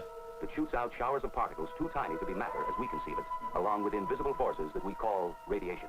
Yeah, but the Earth has its electromagnetic field, which shields us from a majority of the sun's cosmic rays and stuff. This radiation and these particles travel through space at fantastic speeds until they strike some other matter, which may make new flares of radioactivity. They strike wandering asteroids, moons, and planets such as our own. Everything in space, Earth included, receives this radiation. Yeah. Oh, we have the...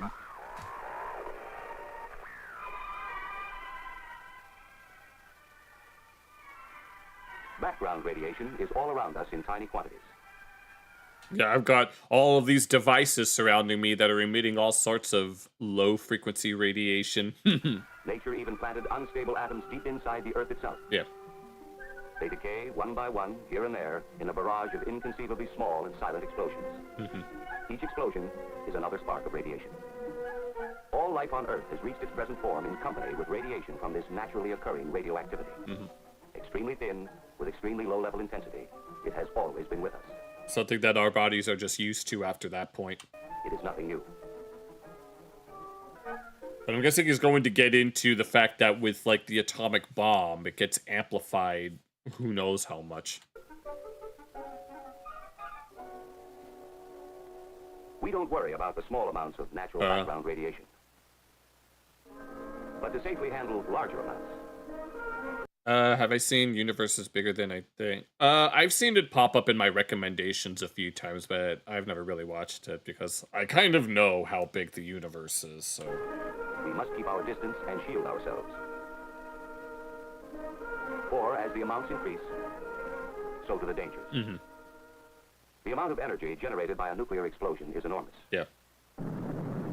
But bombs these days are many times more intense than these ones. Oh yes, I know. I've seen the pics where it seems that the observable universe looks like a giant neuron. Near the crater area, there is almost total destruction from blast and heat. Yes. And now, large amounts of pulverized debris and molten earth are pulled up into the mushroom cloud. This is where radioactive fallout is formed. The radioactive atoms produced in the explosion join with the particles of earth and debris. Oh, good lord.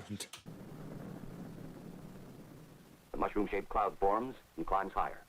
Yeah. Something that you should know is, like, in cartoons, sometimes whenever they're, like, animating explosions, they tend to animate explosions with mushroom clouds. Mushroom cloud explosions are a specifically nuclear thing. Most other explosions don't really have this kind of feature. Yes, modern bombs are much, much more destructive than what we dropped on Hiroshima and Nagasaki. I mean, technically, what nature can do does more than Hiroshima and Nagasaki. It's... now contains billions of highly radioactive... What if it's an... particles of matter that we call fallout.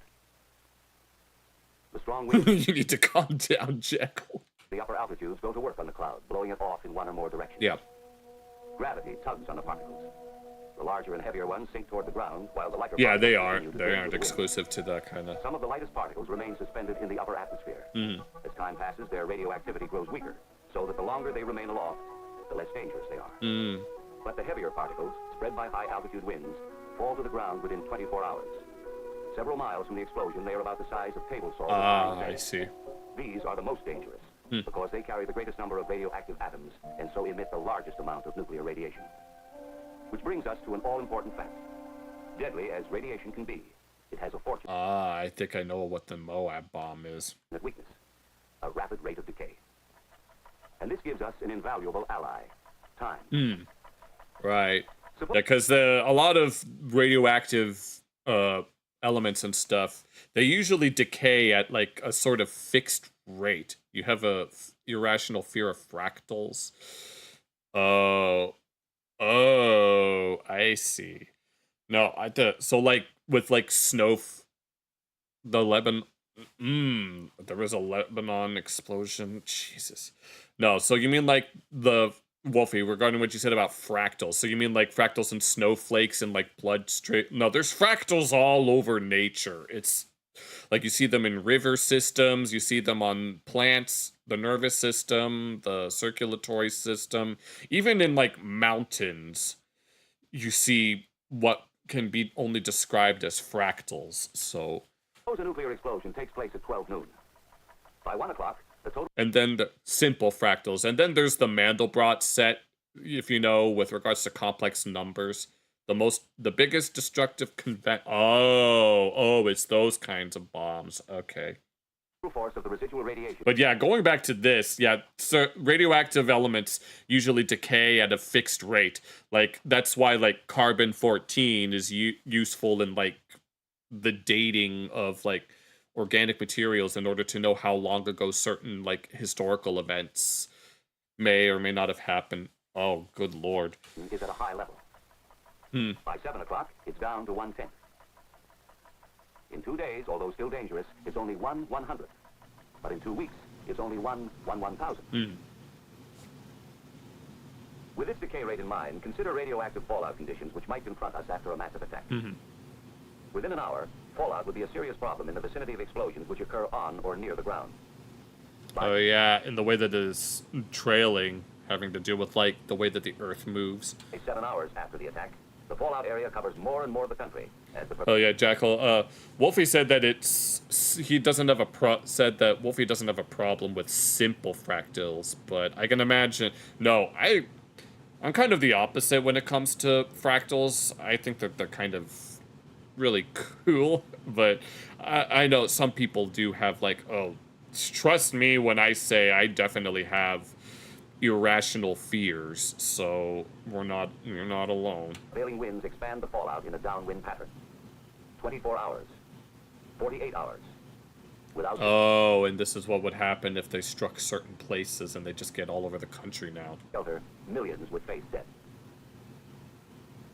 A few days later, those who have taken shelter will survive. In many areas, people can even leave shelter for math was always my best subject in school compared to all the others. brief periods of time to My worst subject is language arts, especially reading. carry out important tasks. Within 2 weeks, most people can leave their shelters for longer periods as the radioactivity decays to lower levels. The Yeah. lesson is obvious. We must shield ourselves from radiation. Regarding math, the best that I remember is like limits and derivatives, but integrals and vectors, I don't know none of that. U.S. M-bomb testing, camera film, new population would hit their... Oh, I see. But you get good geometry, spiders. Russians struck the Chernobyl sarcophagus. Of course they did. Stuck in the room with T-square fractals. What's a T? Let me look that up real quick. Excuse me.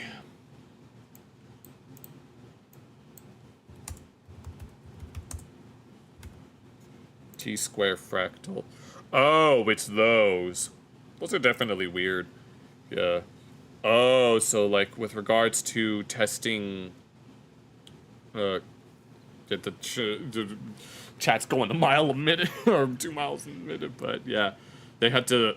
I can understand with regards to like testing bombs. They usually tested bombs in like the Arctic and stuff, far away from any like major like cities and stuff. But when it comes to something like that, I can see how it might be a problem. Through the dangerous period.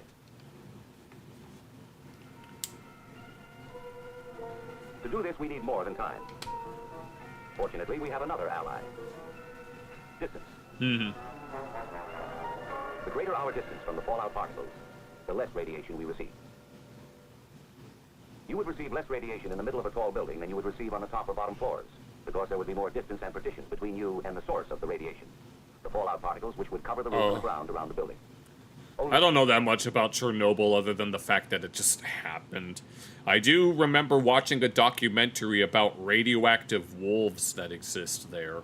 An insignificant amount would get inside. And finally, along with decay rate and distance, we have still another and very important ally. Mass. Mass. When highly radioactive fallout covers our immediate area, we can shield ourselves through the most dangerous period by using the sheer weight of any material. But the protecting material must be heavy. To shield out some 99% of the radiation, you would need about 5.5 feet of wood. Or 2 feet of earth. Or 1 1/3 feet of concrete. Ah, so there are ways to at least get around it, huh?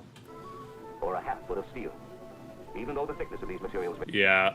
Chernobyl, along with whatever the hell the Soviets did to the Aral Sea. Hello, Oliver. Welcome to the chat. We're learning about how to defend ourselves from nuclear fallout. Use chips to spray things on... Oh, okay, I see. Trypophobia. Yeah, they can make holes, yeah. I remember reading that it's the fear of holes. So we won't...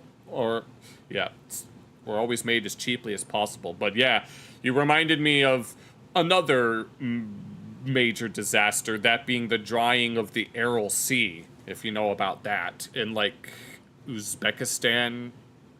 I think it's in Uzbekistan, or it was in Uzbekistan. They all weigh the same. Taking a house as an example, it offers a small amount of mass and distance from radiation, but not enough protection in an area of heavy fallout. The solution is plain. Fallout shelters are the best defense against nuclear radiation, whether in a home for a single family or a large... Oh, I can imagine the Soviets keeping a whole lot of secrets with regards to that. community type in an apartment building. They offer the kind of protection from radiation you would probably need in case of a nuclear attack.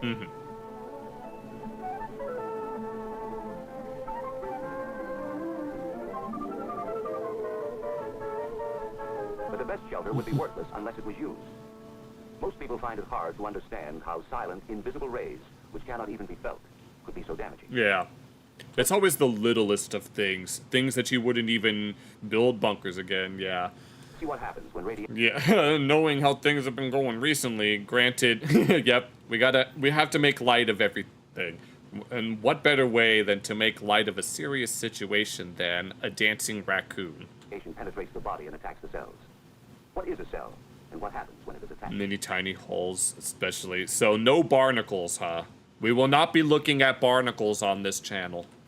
Because that combines tiny holes on flesh and just tiny holes. Somewhere in Siberia, and the West is unable... Damn. No, No, the Soviets let lots of people suffer in those days. Anyone who's lived under the Iron Curtain can attest to that.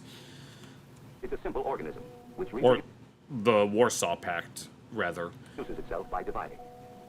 Our bodies are made up of millions of cells. Mm-hmm. They're the building blocks of our blood and tissues. Yeah. Now, powerful radiation strikes, and cells are injured or destroyed.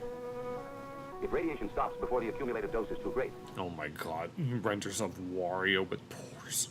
Almost all of the damage eventually will be repaired. Mm-hmm. If radiation continues, there are some cells less able to function at top efficiency. Right, and this is how, like, cancer cells can form. The body fall behind in its recovery. Severe illness or death could result. Yeah. Oh, if they're on ships, but not on whales, huh? Radiation received. We measure radiation the same way speed is measured by a speedometer. Only instead of a speedometer, we have a rate meter. And instead of miles per hour, we measure the rate in Roentgens per hour. Roentgens. I don't think I ever remember learning about Barnacle Boyfriend. Oh, Lord. Device called a dosimeter. Do you need a mermaid man as well? To record how much radiation a person has accumulated over a period of time. Dosimeter? In the same way we record accumulated distance in miles, the dosimeter records accumulated dose in Roentgens. I don't think I've heard that unit of measurement, Roentgens. With this in mind, let's return to background radiation. In an average lifetime, a person might expect the 6 million barnacle man. Is it related to the ugly barnacle? Accumulate about 10 Roentgens from his natural environment. Not enough to affect his health. Right. This same healthy person would need medical care if he received more than 200 Roentgens within a few days. 300 Roentgens in the same period would cause severe radiation sickness or possibly death. And as we go beyond 300 Roentgens, the danger of death increases rapidly. Right. So now we see why shelter is vital. The difference between accumulating a large dose because of little or no shielding and a small dose... Oh, that's right. I forgot that about barnacles. Shit. Because of adequate shielding is the difference between death and life. No clothing, of course, could possibly provide enough shielding. However, if you were to be in the open during fallout conditions, clothing would keep the particles from touching your skin. There is no such thing as a fallout suit, but ordinary clothing would help until you could reach the safety of a shelter. Then the fallout... Okay, so this was before those types of outfits were invented? Particles can be brushed off and outer clothing removed. If fallout settles on your food, the food itself is not harmed, since radiation damages only living tissue. And you can easily decontaminate it, using almost the same method you use in everyday food preparation. Actually, even if you accidentally swallowed some fallout particles, it wouldn't kill you. The effects, if any, probably wouldn't show up for years. Still, since there is a possibility of long-term effects, such as shortened lifespan, cancer, or hereditary damage, it's wise to remove the radioactive particles by simply washing, wiping, or peeling. But it's vital to remember this. Always wash your produce before you cook with them. Neither water nor chemicals can destroy radioactivity. The fallout particles can only be moved or washed away. Okay. Only time. Okay, no more barnacles. Their potency. And what of water? Well, here again, the same rules apply. If necessary, you could drink water containing fallout particles without worry or immediate harm. The chances are you wouldn't have to for long, for water helps to wash itself through the natural processes of fermentation and filtration. As I remember learning in like high school science class, we were taught that the oceans are like a carbon sink. I guess in a certain way, you could say that water in general could be a radiation sink, but I wouldn't know. And swiftly moving rivers like this would carry most fallout particles downstream. Why is Chad so freaky? Because I said so. That's why. It's okay. In still waters? Because stop! Just stop! You're a freak! As my main man Quizzy on Demand would say. Most particles would settle quickly to the bottom. Others might remain suspended in the water for a long time, while a small percent of the radioactivity would dissolve.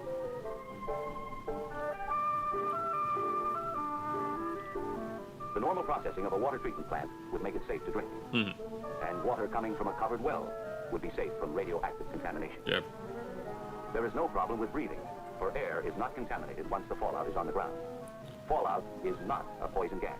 If ventilation is needed in a shelter, a simple inverted U fitting on a ventilating pipe would keep fallout particles from entering the pipe and getting inside. Of course, surviving a nuclear attack means more than just waiting in a shelter for radioactivity to decay to safe levels. Survival, reconstruction, and recovery would involve decontamination in many areas. A very difficult job. Try not to be... Well, I'm literally trying not to be too freaky. I mean, I'll try to push the limits, but I'm not gonna go that far with it. Delman Morse, dose rate 15 Redkins per hour. Redkins per hour, huh? Fallout would have to be removed from important areas by street sweepers. Ah. Would this even work in like a modern scenario, like with the bombs that we have now? Or do you think it would be like a hell of a lot worse? And the remaining particles could be flushed out of the way.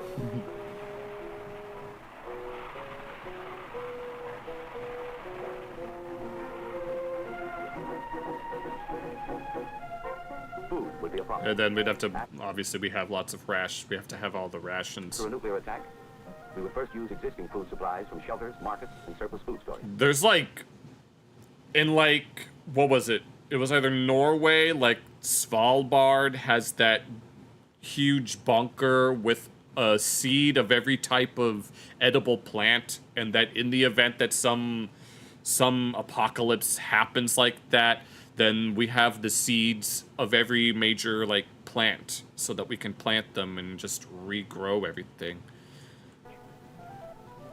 When fallout had decayed to safe levels, people could begin to work in the fields for limited periods of time. In a few areas, the land would not be suitable for food, but such crops as cotton could be grown. Crops for human consumption would be grown in areas that had received the least fallout. Oh, do they? Less radioactivity? The reason we would be able to grow and eat food planted in this land is that the transfer of radioactivity Svalbard. No, it's on Svalbard, the one group of islands far off the coast of Norway. Plant is extremely low.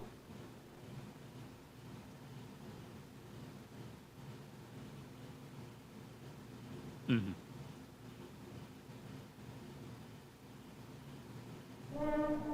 so, if nuclear attack should ever... They have potent yes, because cannabis is most certainly necessary for our survival. in spite of every effort to avoid it, we must be able to survive and... I mean, for medical purposes. Futurama made fun of it. for the future. Wait, what did they make fun of? Svalbard or something else? But survival can only come through knowledge. The basic facts we must all know are relatively simple. First, there is nothing new about radiation. Yeah. It has always been with us. All right. What is new is the vast amount we would be exposed to as a result of nuclear explosion. Much of this danger would come to us in the form of fallout. But we are not without personal weapons or defense. One of these is time. Radiation decays, and so we would not have to take maximum precautions indefinitely. Another defense is distance. Radiating particles 50 feet away, for instance, would not affect us as much as particles a few feet away. And our third defense is mass. Any material with enough weight will keep okay, the seed vault from hurting. figured. The greater the weight of the material... It's not just useful plants. Between I us and the bet. particles, the safer we would be. The best way we can use all three weapons of defense is with an adequate shelter, thick enough to shield off a good part of the radiation until it has decayed to safer levels. When radiation attacks, the cells of our body are damaged. Most of them can repair themselves if the total dose over a period of time is not too high. Yeah. Even though the rays penetrate our bodies, causing damage, they do not infect us and make us, or anything else, radioactive. Yeah.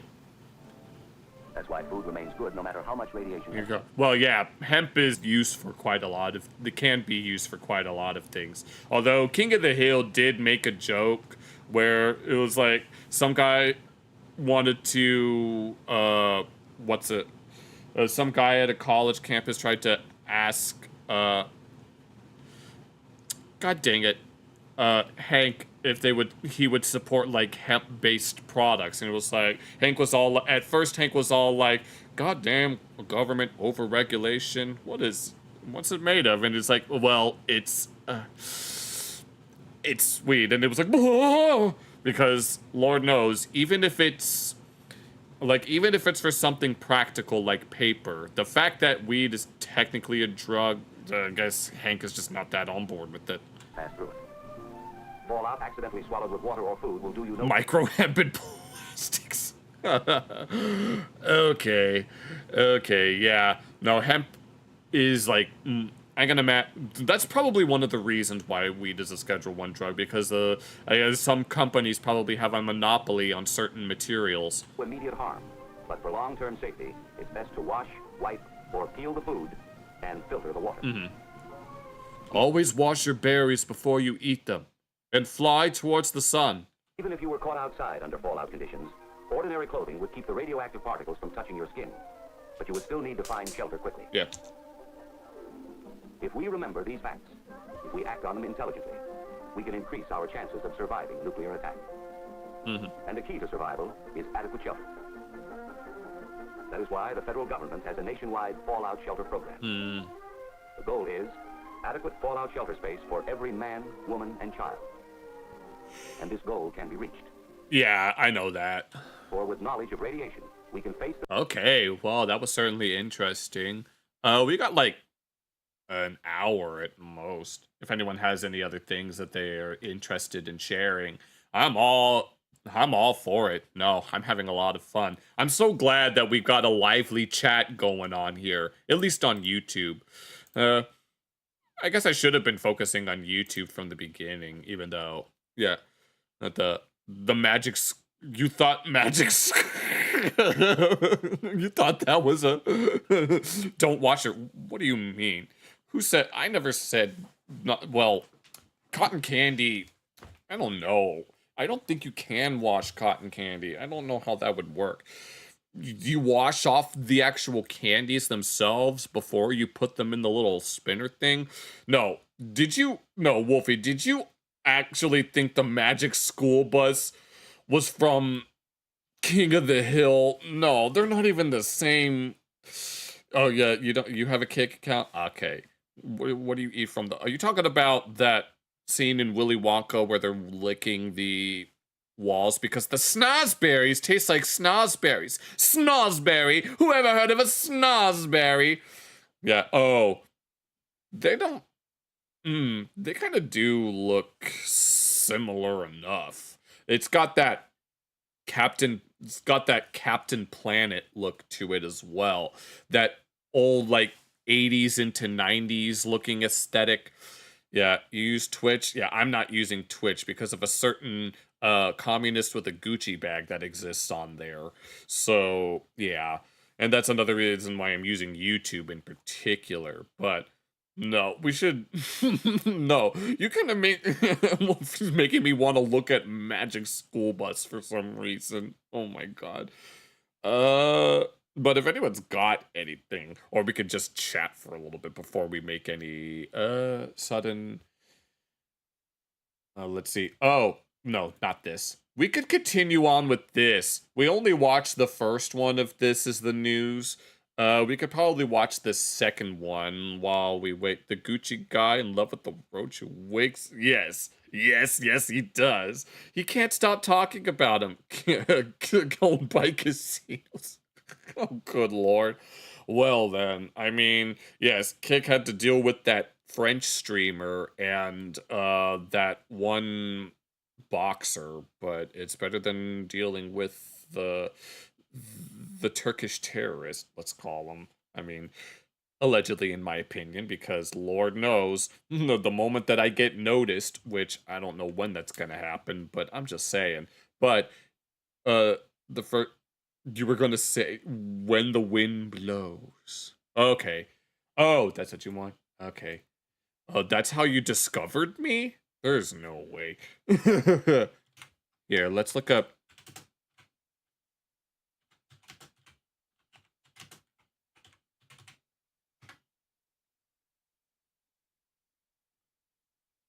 Is it that? It's an hour and a half. Is this what you're talking about, Aisha? Or are you talking about something else? Because I don't think we have the time to watch this whole thing. But, yeah. That's not possible. Really. What? How did you find me? What video did you... Good lord. Oh my god. No, I should ask. How did you guys find out about me? How did you guys find out? Not scientifically possible! Okay, I don't think we have time to watch Templar. Oh. Yes.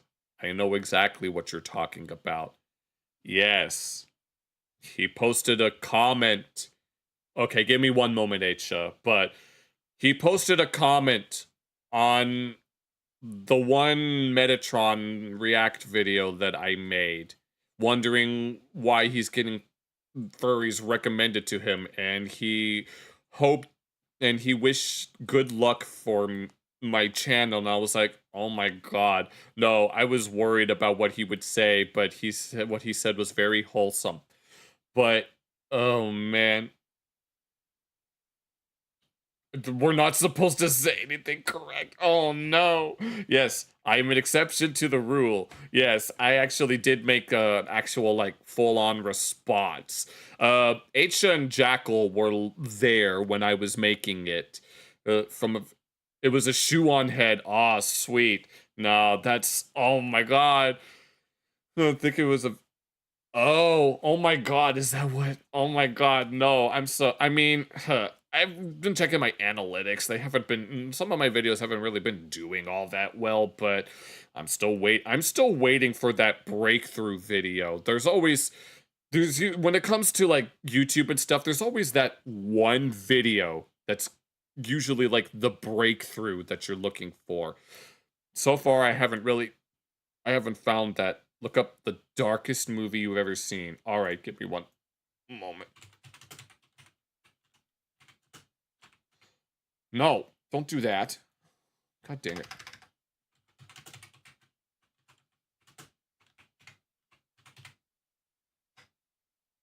Is it you've ever seen?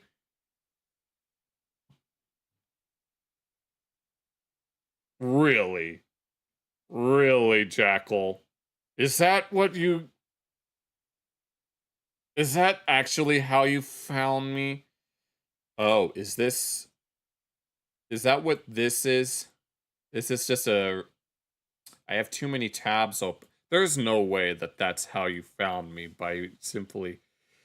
I have that kind of... It's for Step Mania, because you have some... what the heck is going on? And then the sign be a furry streamer with a green shirt. Oh, good lord. Well, welcome. Don't worry. This top one, the darkest movie you haven't seen. Alright. Here. We'll do this. I guess this can be like the last thing we look at for the night.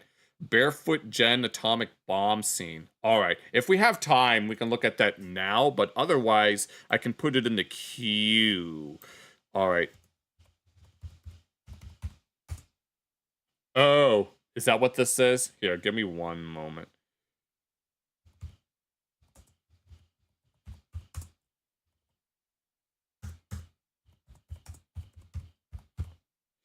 But going back to what you said, Jackal, I've personally found a way. Was that principal react? Yes, I was watching him play Who Wants to Be a Millionaire in my spare time. I was listening to him yesterday while I was editing the pig calling competition video. Oh my god.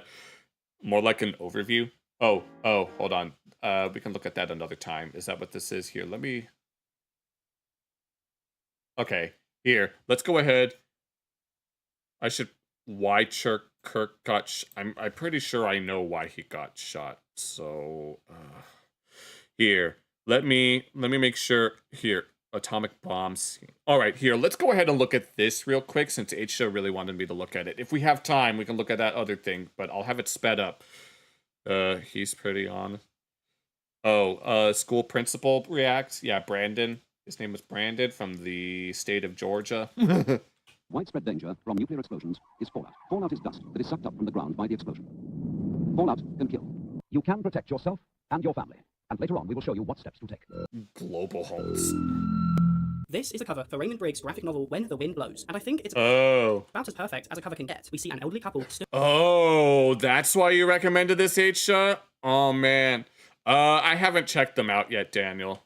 I'm usually very busy. I always working. Posing for a photograph, smiling and happy, but just behind them looms a mushroom cloud from a nuclear bomb, with white flames and black smoke, burning so hot that the window they're looking out of is melting. But despite certain doom, still the couple are smiling. So, are they just very, very hopeful, or are they incredibly naive? Well, let's join this couple on the brink of nuclear war and take a look into the radioactive horrors of When the Wind Blows. Okay. Oh, I see why you recommended this, H. Clever. You'll be over in a flash. Now, if you know about Raymond Briggs, you know he was kind of famous for creating these sweet magical Christmas books. The Snowman. So when he came along and wrote this heartbreaking story of how innocents are affected by nuclear war, it was the last thing which many were expecting. If you were someone who liked The Snowman or any of his other stories, and you saw this, you'd be very surprised with how dark it gets. Now, even though When the Wind Blows was created as a graphic novel, it was later adapted into an animated film, and both are in... YouTube removed your comment. It didn't pop up in my multi-chat, so... incredible in their own way. Most of the time, the film is essentially a word-for-word copy, but there are a few... Of course YouTube removed that comment about the shadow government. Sometimes pretty strange changes that I think make the film stand out as its own masterpiece. Come back, you stupid bitch, and get in the shelter! Very quickly. Did he actually say that? To pray around 2019 nationwide motive for church, either that or world... Okay. You realise this isn't your average animated movie, because, well, for one, it doesn't open to animation. When you press play, you might be caught off guard for a second. Oh, I see. Scene from Chernobyl show with the firefighters. As we see real-life footage of the military assembling in the streets of 1980s Britain among threats of incoming nuclear war. So, what's going on? Does the movie actually start that way? Have I put in the wrong movie? Well, no. The sleazy DVD salesman behind the pub has in fact not ripped you off. When the Wind Blows is multimedia, meaning some things are 2D animated, like the characters and the landscape. Oh, that's pretty cool. Things are 3D stop-motion models, like the house and the objects within, and... Oh, so that's like... It was about Kirk and the... Okay. Moments like the opening use real-life footage. It's a way of reminding you that even though this is an animation and at the end of the day a fictional story, stuff like this has happened and very easily could happen. Nuclear war is a very real threat, and so When the Wind Blows always has one foot in reality. It doesn't let you get lost in the fantasy of 2D animation for too long. This opening footage that's clever. Is dark and grainy. Things are far from calm as the low rumbling of engines seamlessly transitions to a song from the late great David Bowie named When the Wind Blows. That's the name of damn. The movie, a song made specifically for this film, and this song perfectly foreshadows the story which is about to take place. It's a song about hope in times of hardship, from the perspective of a loved one who's passed on the brink of death, saying his peace and goodbyes, opening with Don't Be Down, It's All in the Past. The song then gets darker, with Bowie singing about how he's never felt the sun, and his dread for when the wind blows. The language starts off hopeful in the first verse, but by the time the second comes around, the wording is much darker. Bowie talking of savage wounds, anger, spitting and taunting, and ending on the inevitable, no matter what. And although we're only at the beginning of the story, and this song holds little meaning at this moment, as the film progresses, its relevance becomes morbidly clear, like the mention of the hidden sun, likely blocked out by toxic clouds. Hidden sun, black hole sun, won't you come and wash away the rain. Or his fear of the wind because of the radiation it carries along the land. As the song plays out, the darker, anxious footage of the military turns out to be from a newspaper, which our lead fella, James, is having a little scroll through. The film has finally transitioned into the animation we expect, and it's all a bit more peaceful, at least for now. As he returns home on the bus, we get a good look at the beautiful British countryside. American Christian. Well, I'm not... it kind of depends. It usually depends on the sect. We see a young couple joking around with each other, having a nice time. Everything about this first act feels like a fairy tale. They want to paint this picturesque world full of life and colour, so it's as devastating as that girl reminded me of Horrid Harry's mother. Possible when it all gets taken away. And it's the same with this man's home, a cute cottage painted in many colours to make it feel as vibrant as possible. When he arrives back, we meet his I like this. Is a really nice set piece. wife, Hilda. Hello, dear. Hello, love. Who also goes by Ducks. This couple clearly care a lot for each other and have been together for many, many years. They do jab and moan at each other, but it's not in a malicious way. It's more of a, oh, you, what are you like sort of way. Yeah, I've seen like some video. I remember Moist Critical making a video about someone trying to do prosperity gospel stuff.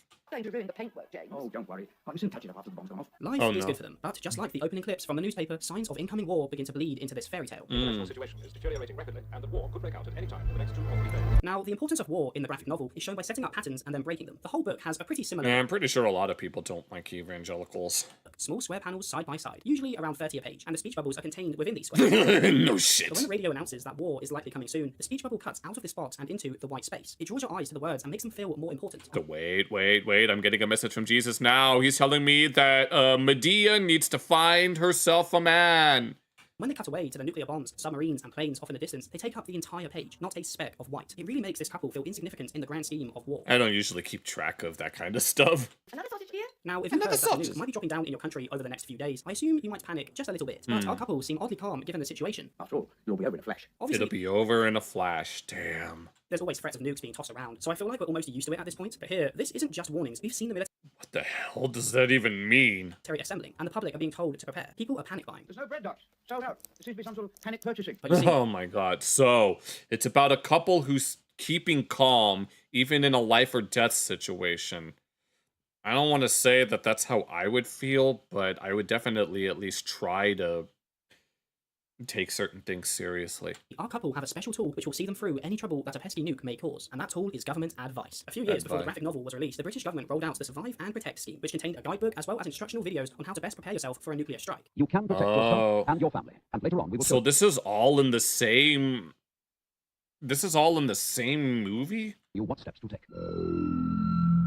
As well as surviving the fallout and nuclear winter which follows. And whilst we see nothing of the instructional videos in the story, the visual style of the film is heavily inspired by these videos. Oh, I see. A 3D model house combined with simple-looking characters. And if you look at the objects within their home, like the bottles of water, food, and wooden doors, some of these shots are identical. It feels like a couple are living inside Joel Osteen's one of these instructional videos. And the husband's approach to the government advice in the form of these guidebooks is one of the more interesting parts of the story. He has complete faith in them. You're not saying we've got to stay in that scene for 2 weeks. Oh, yes, dear. Ours not the reason why. Now, we must do the correct thing. Even when the advice is questionable and contradictory. If there is no solid cover, lie flat in a ditch or a hole, and cover your head, face, and hands as fast as you can with some of Really? And how was that supposed to work? your clothes. I think it's kind of a blend of patriotism and trusting his country, as well as a defense mechanism. Yep, to keep on making... Yeah, they all keep making threats towards each other, but nobody really But all the world governments know damn well that if one of them mutually assured destruction, as they call it.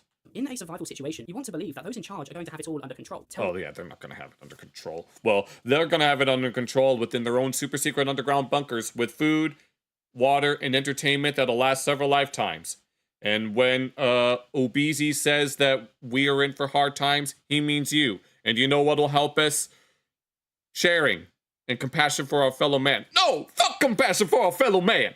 What to do step by step, and if you follow these instructions, that everything will be fine. After all, the couple have survived World War II, and the instructions and government advice helped get them through then, so it's no surprise they feel this way. Churchill, Roosevelt, and Stalin. But this is a different kind of war, one which no kind of guide will help truly prepare you for, and the advice hasn't had time to catch up with the advancements in weapons technology. The guidebook seems more like a tool to help ease the public's concerns rather than actual advice. You can follow every word in this book, and it'll still be a half measure. There's actually an article by the Daily Mail discussing these guidebooks and how experts have claimed that they were insufficient. One reason I can imagine.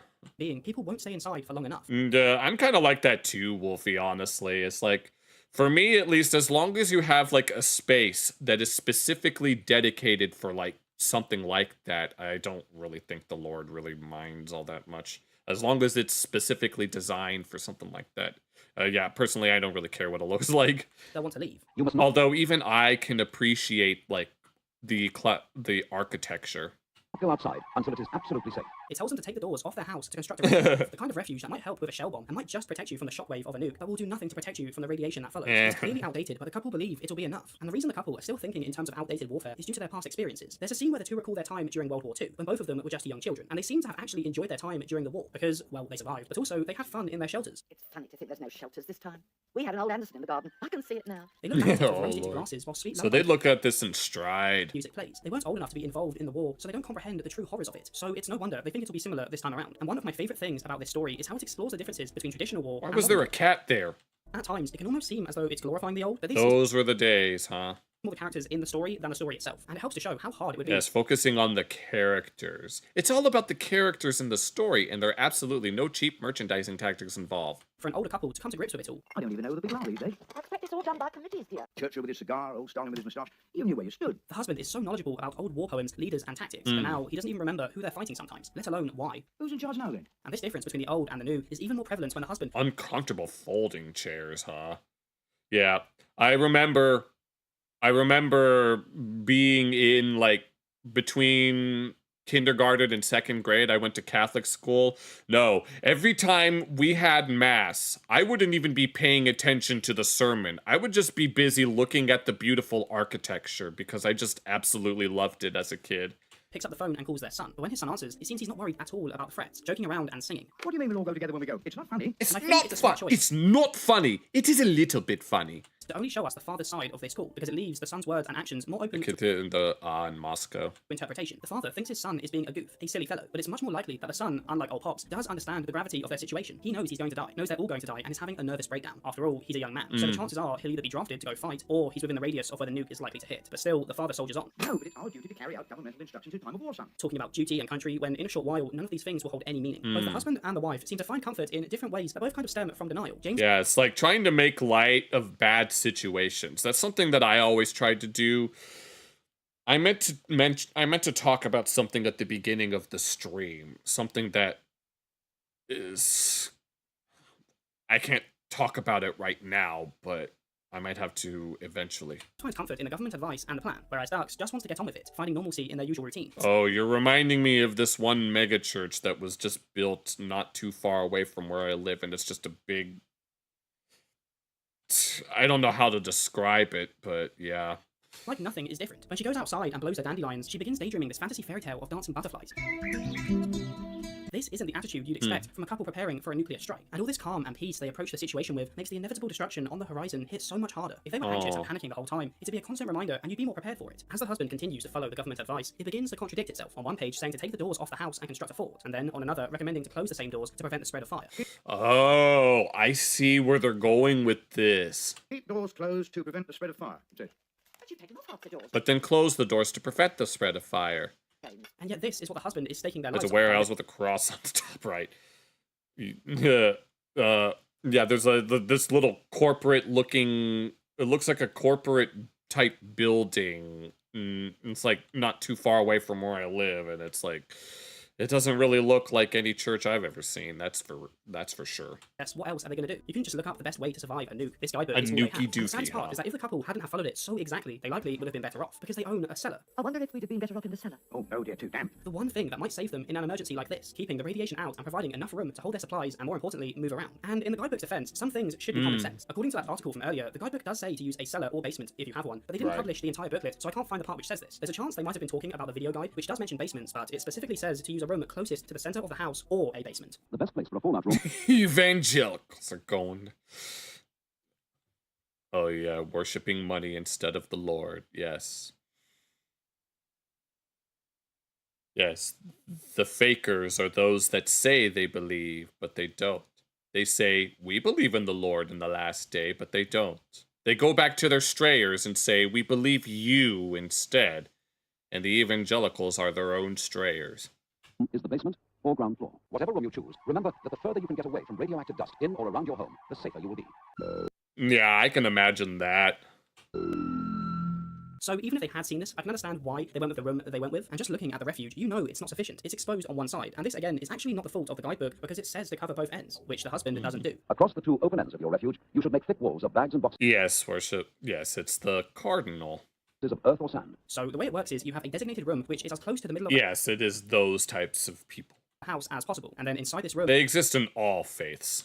Is this little fort. Your fallout room will protect you, but you will make it even safer by strengthening a small part of it. This part will be your inner refuge during the worst of the attack. And I love the framing change as soon as they step inside the tiny and claustrophobic space. The pair are cut off on all sides, taking up the entire screen with no room to stretch out. It's hardly the place you want to spend 2 weeks, which was one of the main criticisms brought up in that article from earlier. As the couple finish up their preparations, the husband prances around the living room, acting out exactly how he thinks the war is going to go. Innumerate Russian hordes will sweep across the plains of Central Europe. One man, one vote. And women too now, those good. Progressive king. Okay. And whilst there are ups and I downs, don't know back what- and forths, ultimately, he has complete faith it'll end well for them. And it tells you a lot about his idea of war. It's all strategy, calculated decisions, battles for territory. But a nuclear bomb Basilicas and involves none of these cathedrals. things. There are no Yeah. territory battles because afterwards, there's no territory left. But none of this seems to have settled in. The whole time they're planning out what they'll do if a bomb does come, it sounds like they're planning a picnic, sipping down tea whilst reading off a massive list of items they need. But despite it not being on the list, the husband remembers something about paper bags. He believes they need them, but he can't remember what for. I wonder if it's true about the paper bags. Or is it a joke? His best guess is to deflect the heat, an extra layer of protection against the blast. But more on this later on, because finally it happens. The radio announces that an enemy missile strike has been launched on the country, and they have just 3 minutes until impact. And the husband really took me off guard here. Come back, you stupid bitch, and get in the shelter! Yeah. Mind, up until this point, he's been so passive and calm, and I gotta be honest, I let out a cheeky chuckle. But this outburst is really the moment it turns from this ideal fairy tale countryside couple to the more serious tone throughout the rest of the film. And the last words before impact are, The cake will be burned. it's so ironic. The because cake will be burned, and we have a. It's always about mercy and forgiveness. Yeah, it's like, well, yeah, we're trying to look at this video, but we're having a very in-depth discussion. Like, the way that it's supposed to work is that if you have done wrong, yes, you seek forgiveness in hopes that you don't have to do that again. But then some people will take advantage of that and use it as an excuse. well, everything's about to burn. People, trees, livestock, half the country is about to be set ablaze, and still, the cake is all that matters. It shows how personal this story is. Most nuclear disaster movies focus on the chaos, the survival, the panic, the incomprehensible scale of destruction. But when the wind blows, it's small scale, and so the metaphor of the cake is so much more fitting. As the radio gives off more advice that ultimately won't make much difference, the couple fall silent, and we get some calm, still shots of the peaceful home and countryside. One last little glimpse of what's about to be lost, and this is probably my favourite sequence in the film. The way they show the impact of the nuke is so well done. A quick white flash before an overwhelming cloud of pure black approaches on the horizon, and with each second that passes, the colour is drained from the landscape, from green to black and white to sepia, until the screen looks muddy and stained. That's the cool. animation is sketched in a hurry with little consistency. No, this I'm trying to focus on the video and chat at the same time, but we had a discussion the other day about it's very hard for guys to mentally multitask. It's chaotic and full of energy. You can almost feel the heat in the air of this sequence, and the sound design is incredible. It That's sounds some like decent an aircraft sound flying overhead, design. looped over and over whilst drums bang rapidly. You can't do both at the same time, yeah. It's all so overwhelming. I'm trying to... And that line, "the cake will be burned," plays again, but now it's distorted. Even the audio Jesus. is falling apart. And then the shockwave reaches our cute little couple. And this is where the house being a real model didn't just look interesting, but helped to elevate the story. It feels like you can reach out and grab everything in their home. Oh my god. No, I meant to make a comment that this is reminding me of, like, the amazing world of Gumball with its little... Like, Gumball has that kind of aesthetic where it has, like, realistic set pieces, and then the characters themselves are all in different styles. Like you can step foot in it. So the devastation of the shockwave has so much more impact because you can see every single detail in the destruction. Because of the heat, all the colour is now gone. It's so far We from have the communists, huh? how it looked in the beginning. They've had all these years together, even surviving through the war as children, going on to have a happy life, only for it all to be taken away in just 3 minutes. Now, the blast in the book plays out a bit differently. For one, he doesn't call his wife a bitch.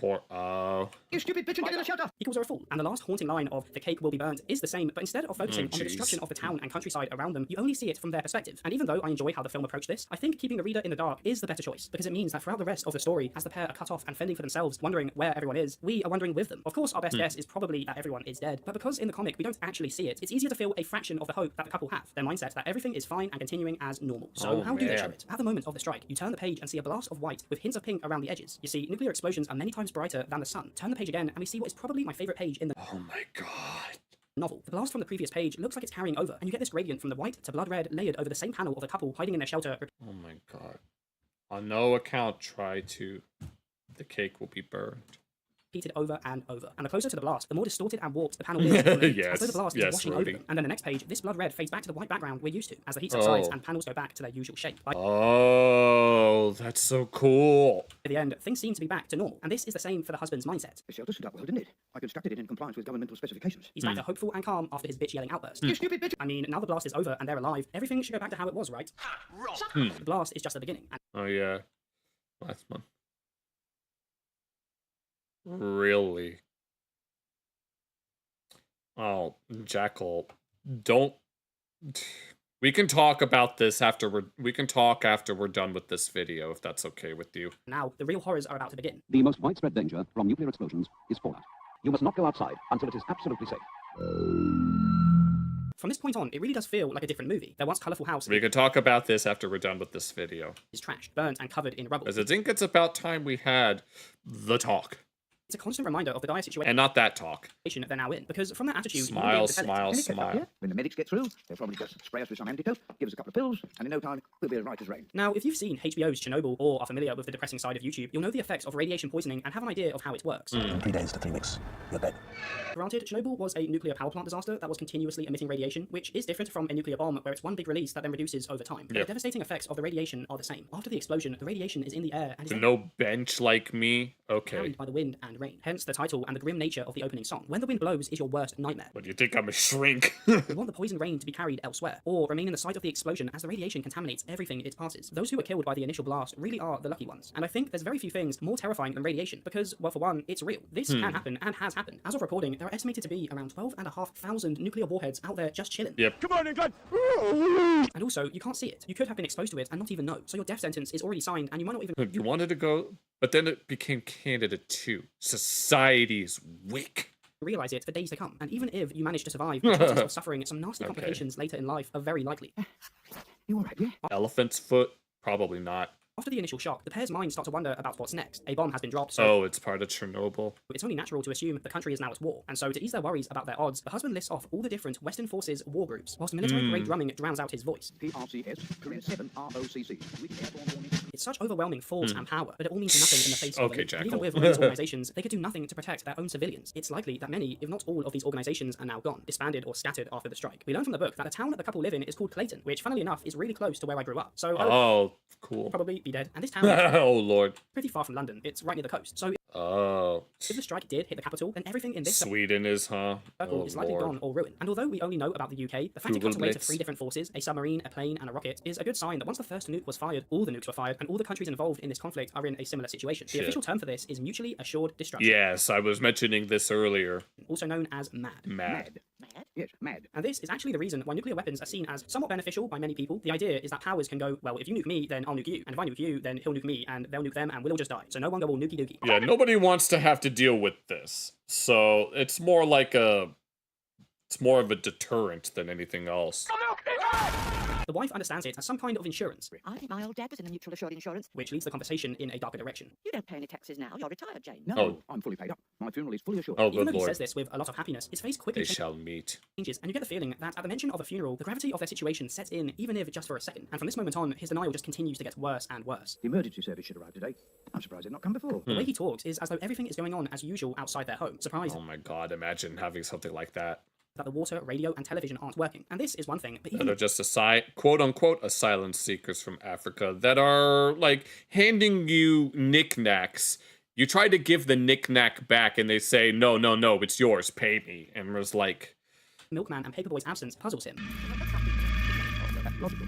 I'm a bit late after the bomb. Of oh course, my we've seen God. a glimpse at the level of destruction, but they're still in the dark. And maybe their expectation that everything is fine is because of their son, who is almost certainly dead. We never see him or find out Yeah, exactly not without a group, huh? where he lives, but my guess is somewhere closer to London, nearer the strike. But they never even have this conversation. Their son being dead doesn't even cross their minds. And I guess if they're going to be in the dark about his situation either way, it's less painful to believe that he made it. I hope Ron and Beryl got back all right. Oh, yes, they'll be all right.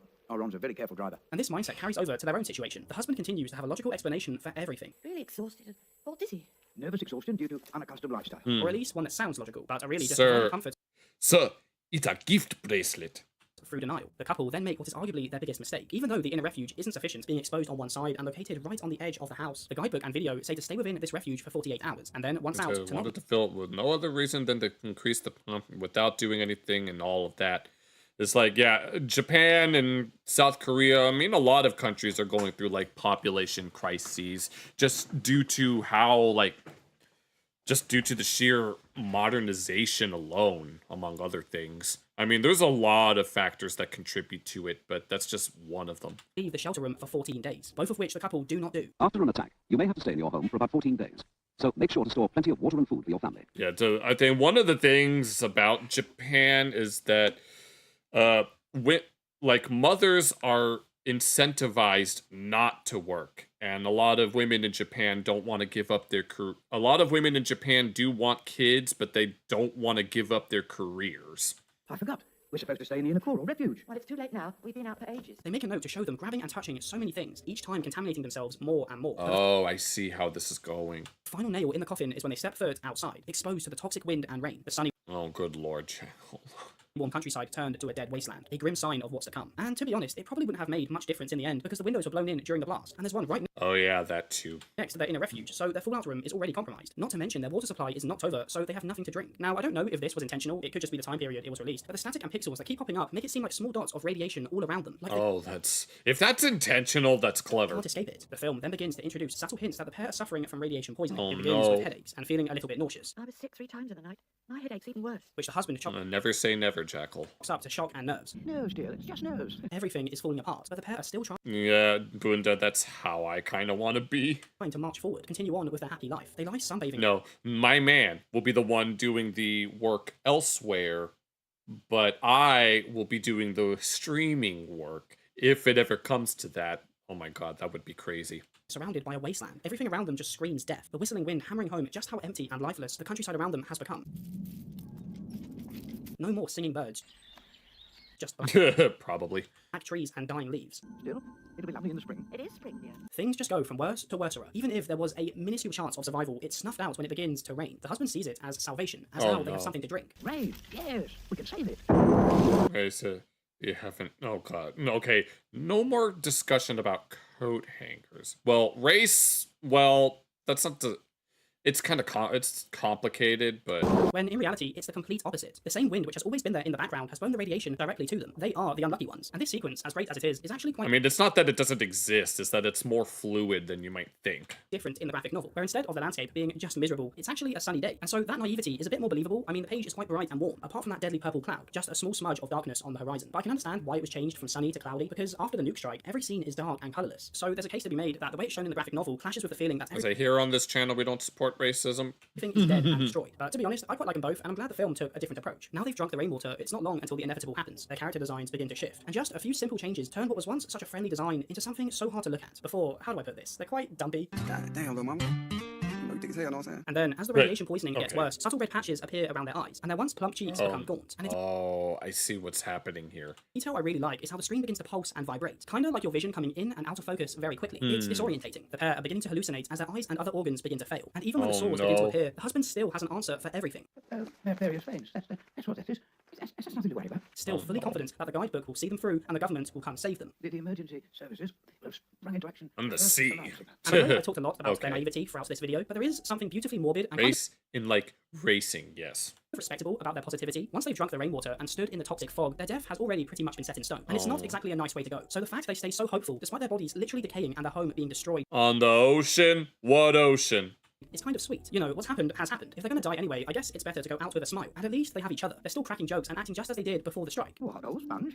Mr. Dave's trade, or not him, he'd rather die. They never changed their personality. Oh god, even on the brink of death, they're still trying to hold on to what little they have left. Throughout this entire story, even when staring in the face of death. Yes, they could have spent more time researching and preparing, and the right decisions may have led to their survival, but they're not those kind of people. They're trusting and patriotic right until the end. Whether they know they're dying or not, the fact they never give up hope is why you're rooting so much for these characters, and why it's so much more tragic to see what happens to them. And it's believed the couple are based off the author's parents. So I don't think he'd write a whole graphic novel just about how naive they are. Even though that's a part of the story, I don't think it's the point. It's not supposed to be a criticism of this elderly couple who make a few mistakes. It's a criticism of those in power for failing to provide sufficient advice, but more so for even getting to the point of nuclear war in the first. Yeah, it's like, I mean, there's nothing wrong with wanting to share a little something about one's heritage if it's something that's wholesome, but when it comes to the less ideal aspects of other cultures, obviously people are going to have a problem with that. And I'm pretty sure the people within those cultures might have a problem with that. First place. Almost as if to say, these nuclear weapons won't just hurt these government leaders and officials who go back and forth, but also everyday people, most of which are so disconnected from the tensions and conflict that they don't even know what they're dying for. Oh yeah, I keep forgetting. Now, this is probably a good time to mention that there's actually a theory which points towards the husband being aware of what's happening to them, but acting like everything's fine because he doesn't want to scare ducks, letting her go out peacefully. After all, he is quite knowledgeable on nuclear warfare and war in general. He talks about megatons and the different scales of nuclear weapons, megadeath and the number of casualties. So many millions of people dead per bang. Can it catch up, dear? He knows of Hiroshima and Fallout and has a vague recollection of people dying days after the explosion, but he can't remember what of. And whilst this theory definitely has legs, there's a lot of stuff which I think goes against it. For one, it's his idea to drink the rainwater, his idea to use the living room as a Fallout room on the edge of the house rather than the cellar, and I don't think he would have been so relaxed had he known the gravity of their situation. But it's interesting to think about. If this is true, I think the moment he makes his decision would be right here. Let's have a walk around the garden, dear. I've just read it's only 48 hours in the inner core refuge, not 14 days. Oh, you're an Alaskan. It wasn't. Do you have an Alaskan bullworm? You see, they've already left the fallout room and exposed themselves to the radiation, so there's a chance that he has read further into the booklet or remembered what happened to the poor souls of Hiroshima and knows what's coming next, and just doesn't want to spend the little time they have left cramped into a tight refuge. Yeah, that's the thing. If you are coming to a new place and you genuinely just want a better life and you're willing to, like, adapt to the culture while still at least preserving some aspects of where you came from, that's one thing. But if you're going to force that culture onto other people, then obviously people are going to have a problem with that. So, yeah. Wait, whoops, that wasn't supposed to happen. And this drawing of James, I think, perfectly sums up his character with a single image, singing a jolly song about smiling, arms outstretched with a big grin on his face, but pale with blood dripping from his mouth. So clearly near the end, but still looking on the bright side. Now, remember those paper bags from earlier? Well, the wife suggests they get back inside them. Shall we get into those paper bags again? In case another bomb goes off while they're asleep, because remember, they still believe the bags are for extra protection from the blast, even though they're so thin you can rip them with your fingers. Really, what he struggled to remember earlier on is how you were recommended to use whatever you could to cover the deceased, and a very common household item which would do the job is potato sacks. If anyone dies while you are kept in your fallout room, move the body to another room in the house. Label the body with name and address, and cover it as tightly as possible in polythene, paper, sheets, or blankets. Like a makeshift body bag. Same goes for the medical and ID cards on the list. The reason you want to keep these nearby is because if you're injured, it's useful to know your medical status, and if Yeah, it's mostly a cultural thing than anything else. you're dead, they want to be able to ID you. I've got books without medical cards and birth certificates. Everything. The pair then climb into these sacks, showing how they're already dead, essentially walking Oh, damn, the symbolism. corpses, still laughing away. No, just give me a potato. Still completely unaware of the context of what they're doing, still following the government's instructions up until the end without even realizing it. Powers that be Right. will get to us in here. Notice how earlier on, the bags were animated in the same smooth cartoon style as the characters, back when things were less serious. But here, the bags are 3D, dirty, and realistic, covered in shadow like a devastated house behind No, once again, the gumball vibes. them, and they're completely covered, so there's no more 2D animation. The fairy tale is over, and realism has set in. The talk of being buried, and the wife asking if they should pray. Okay, we could talk about that stuff a little later. Just give me a moment. We're almost done with the subconsciously, video. they've accepted their fate. The room is so dark now that you can barely make out the wooden doors of the refuge, but it's not a completely dark ending. The pair then ascend into the blue sky. They likely pass away the very same night. And whilst they also pass away in the graphic novel, the ending is much darker, because there is no rising into the heavens for the sweet couple, no return of the sun and blue skies. Instead, we end on a page full of dark grey panels, the couple not even visible in the shadows, and the last lines are haunting. The husband recites a calming prayer. You got dearly beloved, comfort me, I shall fear no evil, before ending with lay me down in green pastures. You know, nice final thoughts to have. But after a pause, he continues with a poem instead, into the valley of the shadow of death. And suddenly, his words aren't so As I walked in the valley of the shadow of death, comforting anymore. Doug's crying out for him to stop. I realized there's not much left. He continues, and that's the last panel. Now, these last The two lines road of the 600. a poem called The Charge of the Light Brigade, and despite being written in the 1840s, it has many similarities to When the Wind Blows. The poem pays tribute to a group of British soldiers who obeyed their commander's instructions to attack Russian troops, but unfortunately, their orders were misinterpreted, and the men were sent in the wrong direction, resulting in a massacre. It's a poem about following those in charge no matter what, even if it leads to your own death. And even though it focuses on the vague instructions and failings of those in charge, the takeaway is the bravery of those following the orders instead. And it's likely a coincidence, but I do find it quite interesting that it happens to be about a British and Russian conflict. But whilst that battle and that war ultimately had a winner, here no side is victorious. Yeah. Even so, in both cases, there is a devastating loss of life which could have been avoided. With the way that When the Wind Blows is presented, it's easy to get lost in all the decisions and guidebooks and think the chances of survival come down to the couple, but really, they were dead the moment the first faceless man pressed a button somewhere far off in the distance. And we assume it's the Russians who have killed the couple, but who knows? It's mutually assured destruction. We can't know for sure which country fired first in the terrifying standoff that is nuclear war. It just happened. Thank you so much for watching. If you Well then, we might actually have to watch the movie at some point. Oh, you didn't even know what race was? No. Wolfie, you just reminded me of that episode of South Park where they were trying to debate the legitimacy of the South Park flag, where the kids didn't know why everyone was upset until Chef and the others pointed out that there was a black man being hung. And the kids were all like, oh. And Chef thought it was very sweet that the boys didn't even notice that the person that it was black. They just saw someone being hung. And so they modified the flag so that it was different, so that it was of different colors, because that somehow makes it better. No, you guys are talking about the migrant crisis, and we're trying to watch a movie about nuclear fallout. It's funny how things turn out in such a way. No, when... but at least I'm getting at least some interaction. Apparently that's one of the ways that the YouTube algorithm has changed. But yeah, seeing people, yes, people be, yeah, millions of asylum seekers. But those are from Ukraine. Yeah, in this it's like if you're going to move to some other place that's very different from you, Yeah, I'm kind of like that, but I'm just not to that. I've never had to really deal with that, thankfully. I mean, where I live, there are plenty of, like, quote-unquote ethnic people, but they usually do a lot of typical American things, like go to the mall and all of that stuff. Yeah, not just a black guy. You're reminding me of... I've made mention of the YouTuber Quizzy on Demand multiple times here. He also...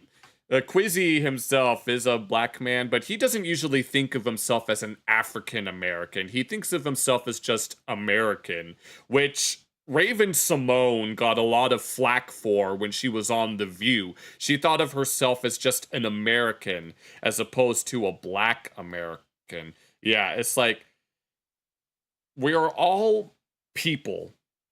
We are all denizens of this earth, and we are all here whether we like it or not. And so we kind of just have to deal with it, you know? Which, let's go ahead about a black kid for not acting black. You're reminding me of that one video of the black kid who wanted to be like a cop, and then some grown-ass women were making fun of him, and then he got deputized by the president, because of course that's what happened. Yeah, no. If you're from a foreign land and you're trying to try to act all holier than thou, nah, I no treat you like that. No, not even if you have lemon pledge. Let's go ahead and wind down and talk about a whole lot of whatever the heck is going on in the chat. Oh my god, who'd have thought that my chat would start turning into this? Oh my god, I guess that's to be expected. No, you wanna know what's gonna happen? No, the frickin' Twitter blue sky mob is going to take a look at my streams. They're going to see all of the messages in chat, and then they're gonna group me with all of those VTubers that are accused of being... Oh, yes, it was that kid. Yes, Jackal, that's the one I was talking about. Like, ex-communist countries have a big Vietnamese... Yeah. Oh, yeah. Nah, no problems with them. I can imagine. No, we have... There's a sizable, like... people. It's just people. Yes, exactly. No. The Twitter... the Twitter mobs are gonna take a look at the group chat. They're gonna take a look at the chat here, and they're gonna post me on Blue Sky talking about how, oh, I'm of association with Foxler, that guy we were of the Furtsies, as they were called. No, they're gonna start doing that. No, oh my god, that's gonna be insane. When it needs to happen. Oh my god. You're not... Well, personally, I'm much like the Romans. The thing is, with regards to the Romans, they hated everyone who wasn't Roman equally. If you weren't Roman, or at the very least... Oh, too late for the... Let me look how long that video is. Barefoot...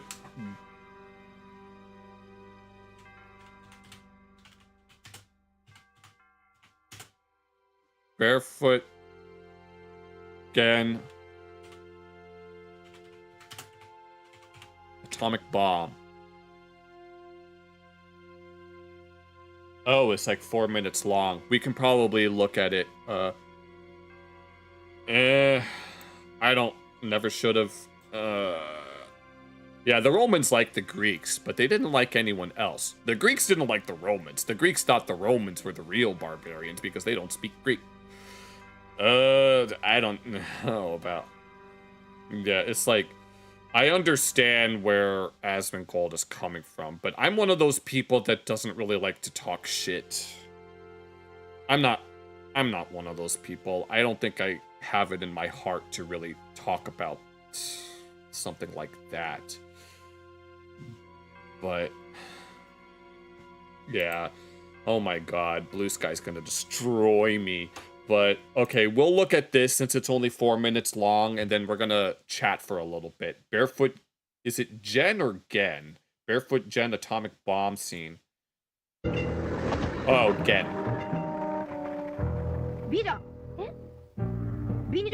Hold on, I have to slow it down. Well, it doesn't really matter that much. Oh, it's Hiroshima.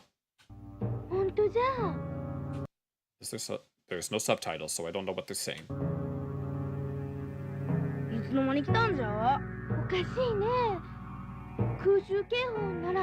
It says, was bought and invaded, just tried to stop us. Many cultures in Africa have revenge. I don't even...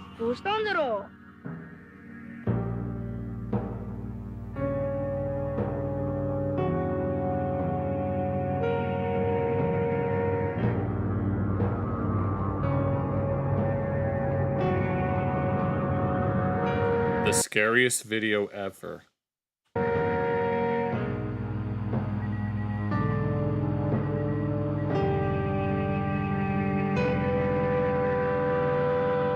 Altitude 3,600 feet. Fixed on target. Release bomb. Roger. Oh my god, the English. Sure. Releasing bomb. This... Okay, so this was Hiroshima. Oh no, I'm not ready for this. Oh god, no.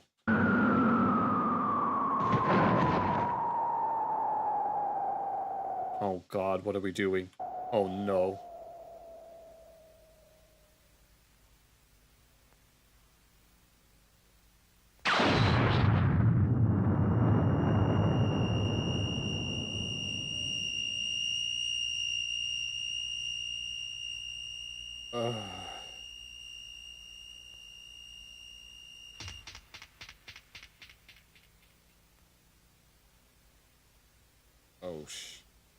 This is some nice animation, but...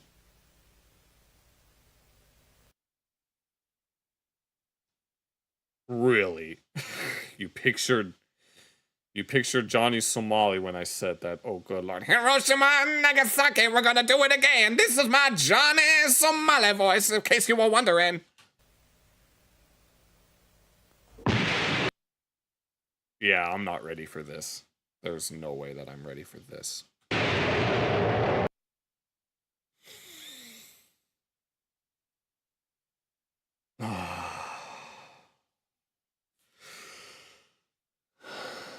Saw the balloon disintegrate. When I saw that... Oh no. Oh no.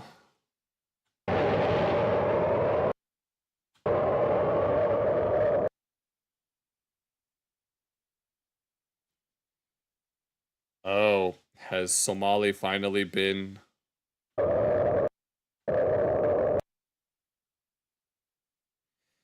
Am I gonna have to censor this in post?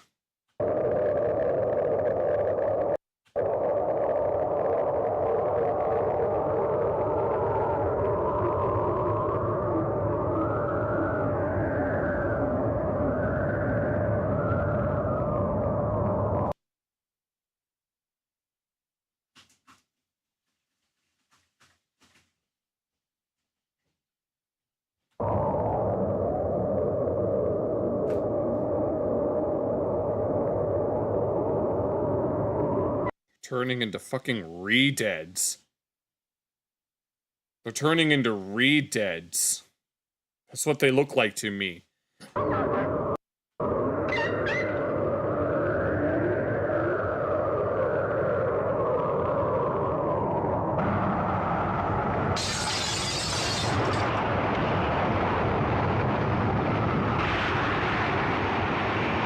the dog. Complete destruction.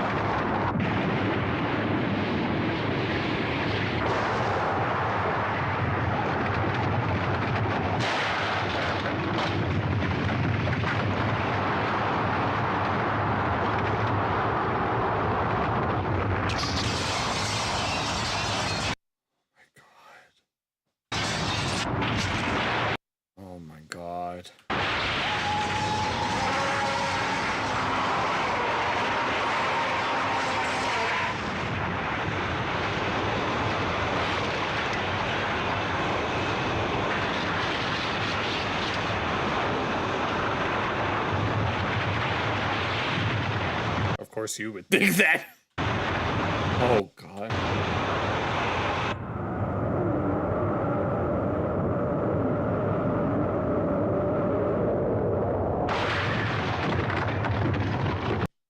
She says that she has anxiety, among other things. He's literally blown away.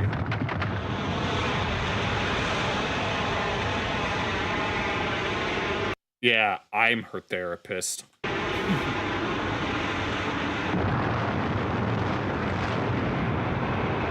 yeah, the domed building. A Czech architect, huh? Wasn't there a red archway that also survived? The one, that type of one that's used in Shinto shrines? In the cloud.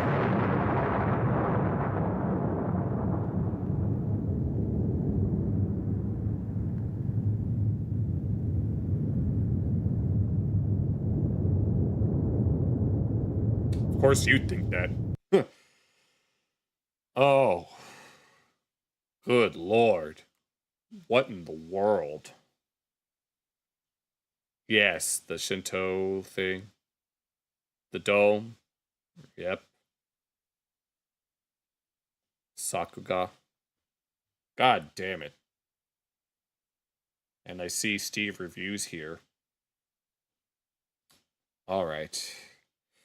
Let's... Yeah, Tori.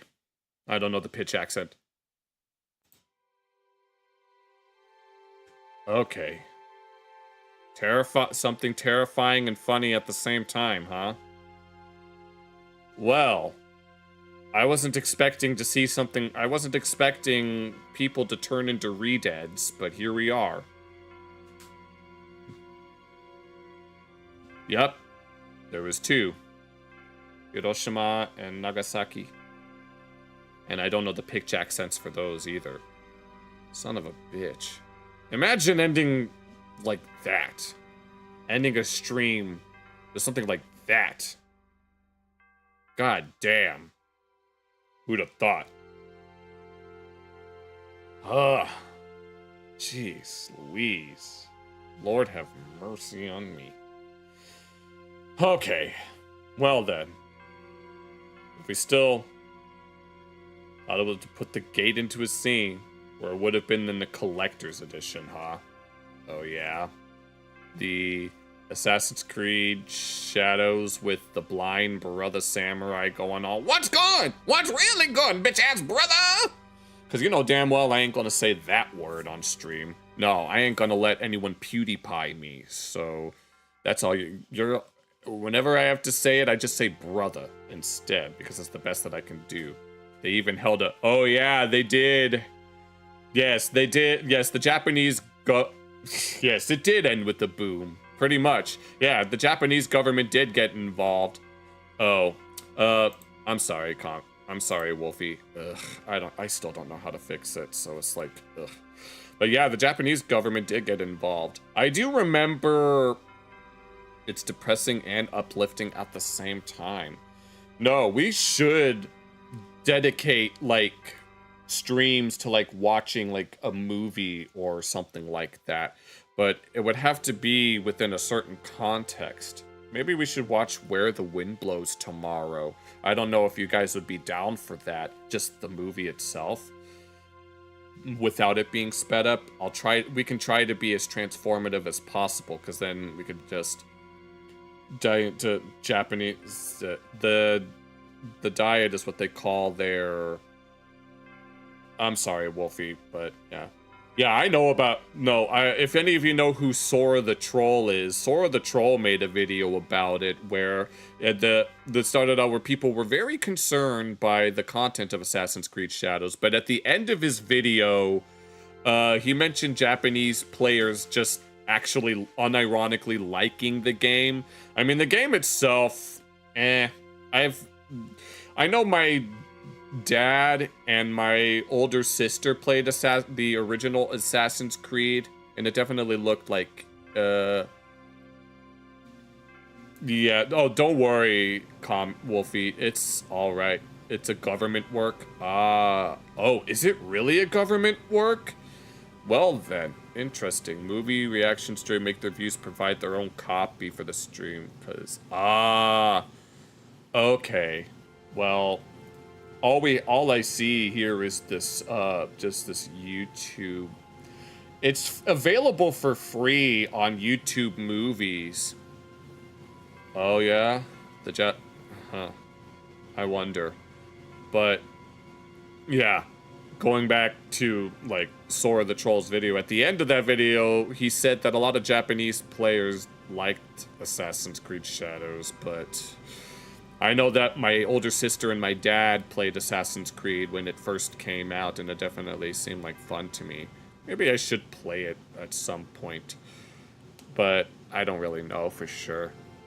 Though they didn't like it, and maybe Sora was trolling, because he's a self-proclaimed cringe tuber, so yeah, that aren't. Yeah, those are on YouTube for free, yeah. Well, regarding Assassin's Creed Shadows, there is this one group of Yu-Gi-Oh! YouTubers that think that people are overreacting. But that's besides the point. I'm not gonna say who they are because I don't want anyone to talk shit. But Mystery Liner? Okay. I don't watch a lot of movies, so I can't really speak on that behalf. If you guys have any topics that you want to discuss, feel free to let me know. I'm just glad that we have a dedicated, like, audience, so to speak, at least on YouTube. All UB, even the old ones. No, you reminded me of when the creator of Infinity Train encouraged people to pirate his show because of Cartoon Network being bitches, right? Spore? Yeah, if buying isn't owing, piracy isn't theft. Yeah, pretty much. Not unless your name is Pirate Downy Fig Tree, because he doesn't want you to do something like that. I mean, he was, after all, the first of a second-generation Blizzard employee, but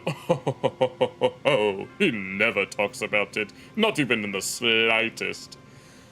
So yeah, the cheesy jokes, I wouldn't know anything about the cheesy jokes of Mystery Liner, so yeah, I don't watch a lot of movies, so I wouldn't be able to know. Oh, good lord. I don't know anything about I don't know anything about that side of Pirate Software besides the leaked DMs, where it was all like, nah, I don't really want to do that. I mean, I don't know nothing about that. I don't think I want to get into it. Yeah. The second life shenanigans, I don't know. I didn't know the Gouda ones. Oh, cheese jokes. So you mean like Gata Gouda, or something like that. Now I didn't know jack shit. Yeah. Of course he did. Of course he did. No, there's this certain someone that I've been meaning to talk about, but I needed to bring up Pirate Software in the context. What does his persona actually look like so I can judge it based on how I feel? Because, like hell, I'm going to look up Pirate Software's persona on Google. I don't want that in my Google history. Like hell, that's ever gonna happen. What was its first name? It's some Maldavius Fig Tree. Yes, that was the... Why is it... Yes. Oh my god. Nosferatu from the 20s? Yeah, Maldavius. Yes, his name is Maldavius Fig Tree. That's so weird. No, that name reminded me of the Maldives, but I highly doubt that this ferret is from the Maldives. Or Moldova, for that matter. Or Moldavia, back when that used to exist. At least until the Soviets decided, we need to carve up part of Romania because we said so. Oh god, no, I'm not looking up his persona at all. I've had I just can't. Yeah. The diabolical fig tree that bears no fruit. It's a silent movie? Ah, I see. For the fruit of his fig tree is rotten and unfertilized. Because we all know that he will not be fertilizing anyone anytime soon. For his seed is not. It is text and music. I see. Oh, is it one of those movies where it'll look like that they say something and then it cuts to a text box? He chose it because it makes him sound more smarter and more unique. I'm sure it is. Metropolis, it's only 3 hours long, and I only have 3 hours to stream on average. Oh, Lord of mercy. Yes, and then some people think that the whole community is like that. Yet here I am, condemning like 80% of the stuff. Oh, Aisha, I'm so sorry to hear that. I hope she's okay. God. Oh my god. I hope she's doing okay. Yeah. Text box for dialogue? No, that reminded me of that one Family Guy cutaway gag where Peter is all like... And then it cuts to a text box that says, it's a pie. Yeah, he moves his mouth a whole bunch, and then it cuts to, it's a pie, because of course that's what happens. Metropolis, alright. Intolerance from 1916. I mean, I'm down to watch a movie with you guys as long as I can make it transformative. It's very important. No, we were looking at Legal Mindset earlier about the whole like thing with Ethan Klein and about how Henry V is public domain. Okay. As you can see, what's that? As you can see, I have never treated a not of age 3D modeler for my not making my low quality Persona characters for Second Life one time bad. For you see, lollipops, what we dentists call cavities on a stick. Angry armadillo noises from that Undertale ripoff that he made. Oh, good lord. And say naught, foolish apprentice of a foolish man. You have surpassed nothing, only proven what little we both know. Count Dooku? Christopher Nolan, I think his name is. He did Ansem the Wise in Kingdom Hearts 2, and I think he did Willy Wonka's dad in the Tim Burton version. The scene, like Anakin about candies. Oh god. All right, yes. Oh, good lord. So we say, well, I'm the one that's saying the absolute nonsense. Yes, Anakin, he fell into the dark side and made a factory. No! Oh, is she I hope she's okay if she has epilepsy. No. You just reminded me of a time that my mom told me about a time where I had, when I was 3, have a Discord server. I've been meaning to talk about something of that nature. There was something that I wanted to talk about at the beginning of the stream, but... Oh my god. Okay, Rhodey. Rhodey, you're gonna give Wolfie Kami you're gonna scar Wolfie Kami with that comment, so please be careful. Oh lord. Oh Lord have mercy. Lord have mercy on us. Discord the surveillance psyop, right. But it's not related to that. It's related to something that I don't know if I can actually reveal what it is on stream. I doubt.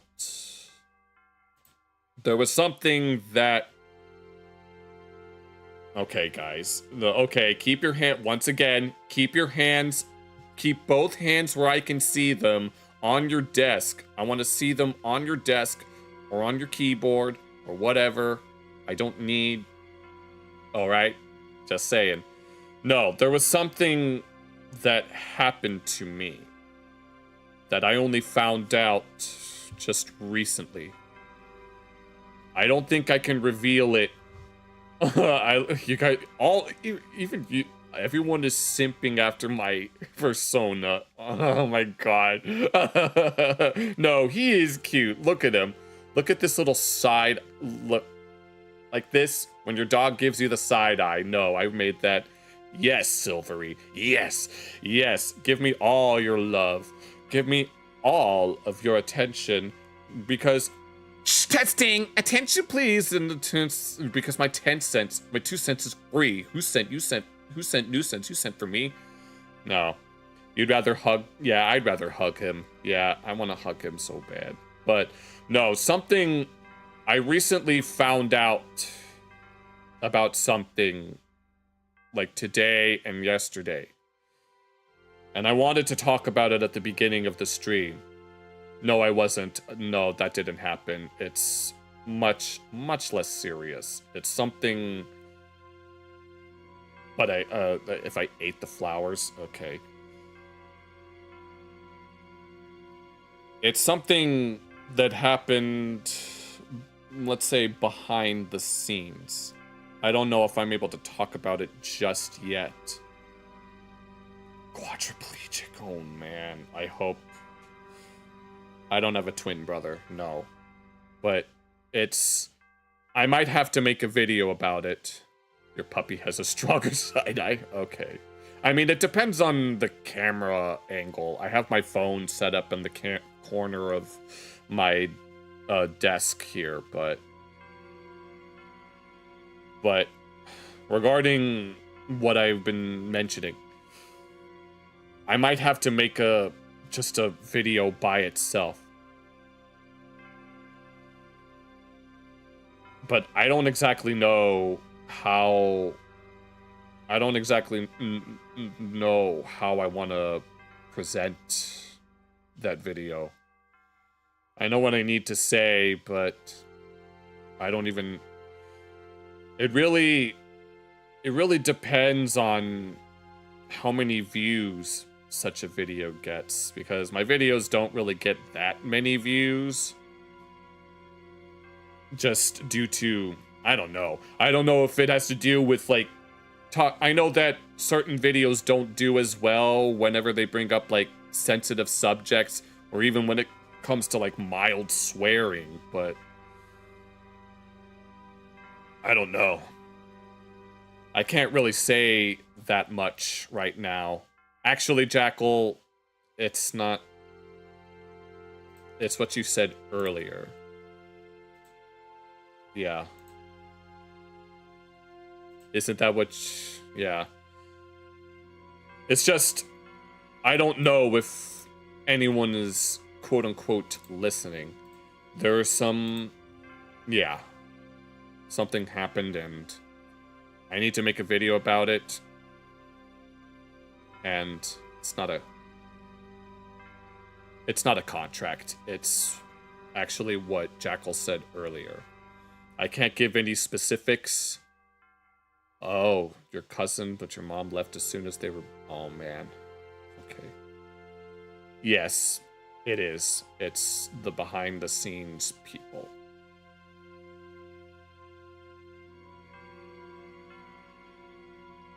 Yes, that's basically what happened. I need to make a video about it because I don't know how I want to go about it. Like, I don't exactly know what to... Yes, so vaguely. The guy that made my VTuber model exposed in the botted comments.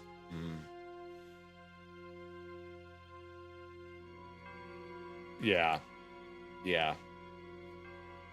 I need to make a video and address it, though, in hopes that other people will be able to see it.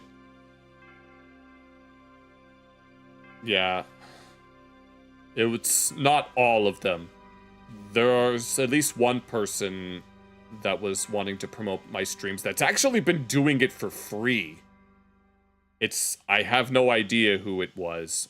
They claimed to have helped certain streamers, but then they presented a fake image. I fell into that. You want to know what it is? I'm too trusting of people. I'm too patient, and I'm too trusting. I've been blessed with too much patience and too much trust for people. I believe that people are inherently born neutral, but with an inclination towards oneness and unity. And that people are equally capable of good and bad. But it's up to you to want to make that choice. And I guess some people choose one over the other. That's all I can really say for sure, but thankfully, I have a safety net. Everything will be okay on my end, at least for now. No, Jackal. No, I no give credit card. No, not even for lemon pledge. Yes, trust me. This isn't the first time that I've been backstabbed by people that claim to care about me. Let's be real. I mentioned in like a few streams ago about something that happened when I was in 8th grade, and I was falsely accused of something to the point to where I was almost on a registry. In the 8th grade, no less. No, it's not that. No, someone...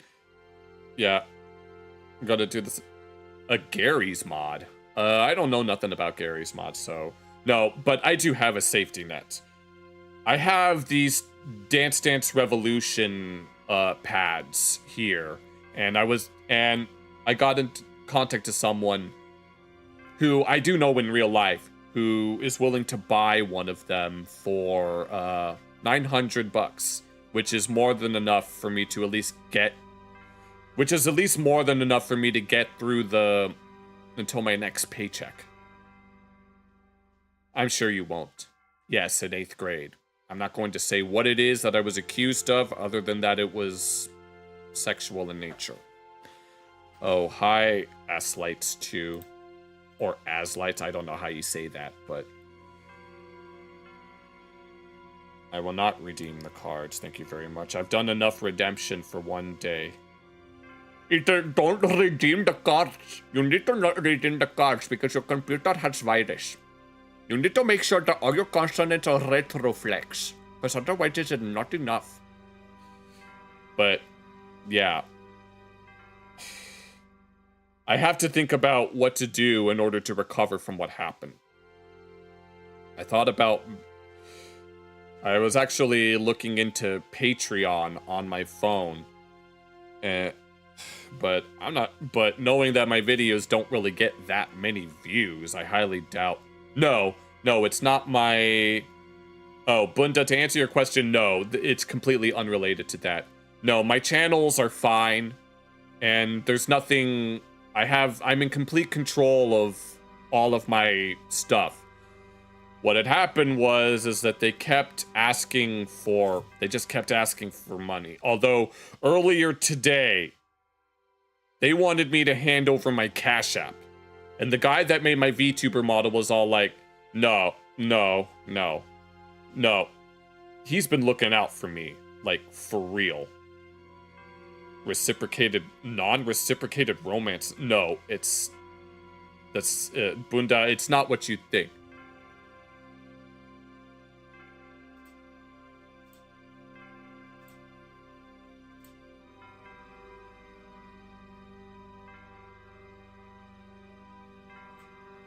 Okay, hold on.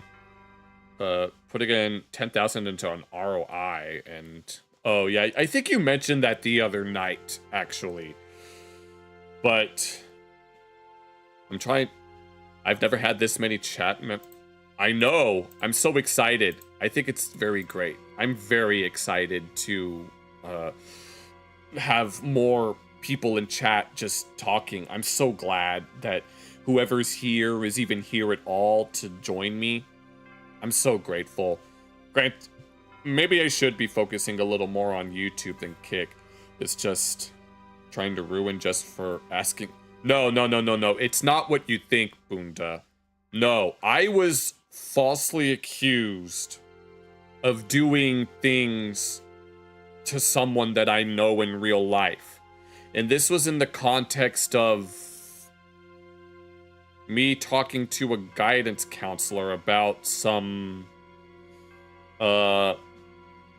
games that we used to play where we had a lot of toys and we pretend that those toys were characters in like adult TV shows. Like we pretend like they're like Family Guy, Simpsons type characters and have them do things.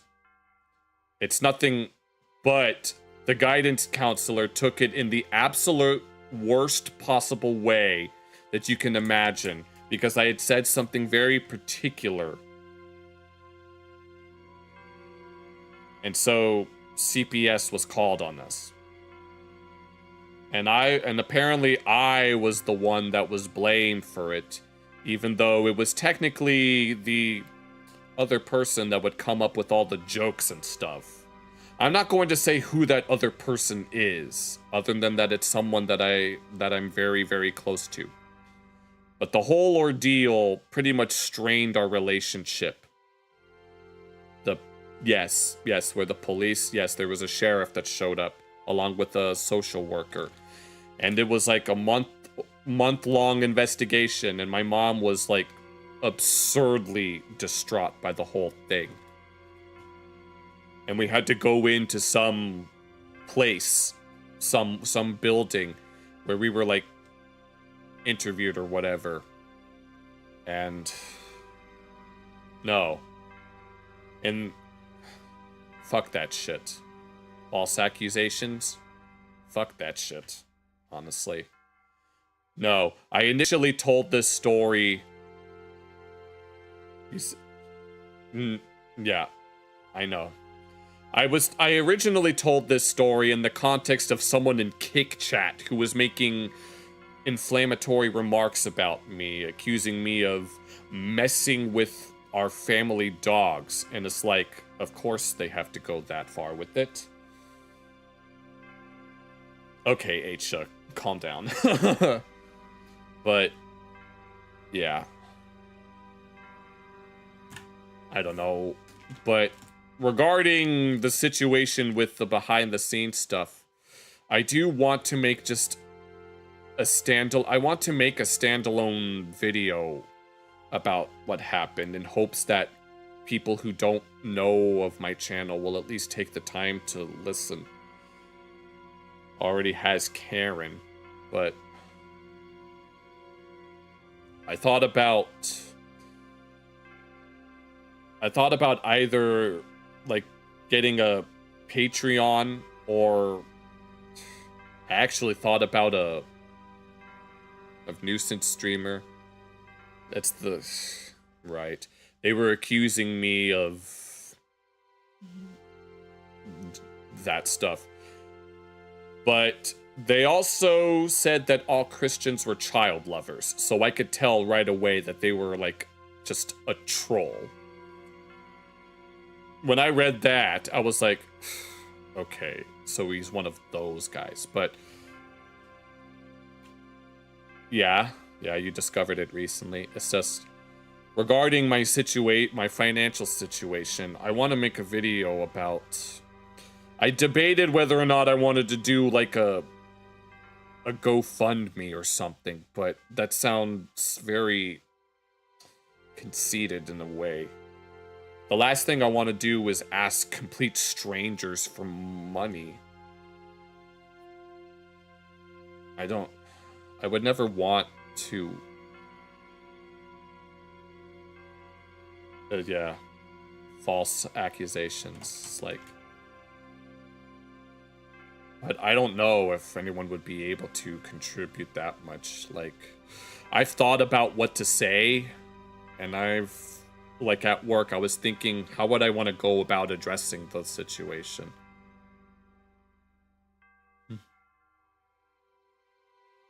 Yeah. Well, I don't know. I don't know what to do.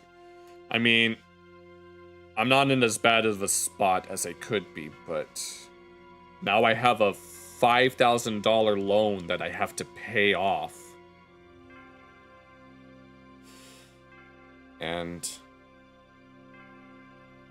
I thought about wanting to start a GoFundMe in order to pay back the loan that I took out. Well, the loan itself was $6,300, but they needed a fraction of that in order to keep the interest rates low. Yeah, it's like you guys are talking about one thing and I'm trying to talk about another. Hyperbole, yes, the hyperbolic hyperchamber. But I don't know if I'd want to start a GoFundMe just to pay back something like that. I know a lot of people will.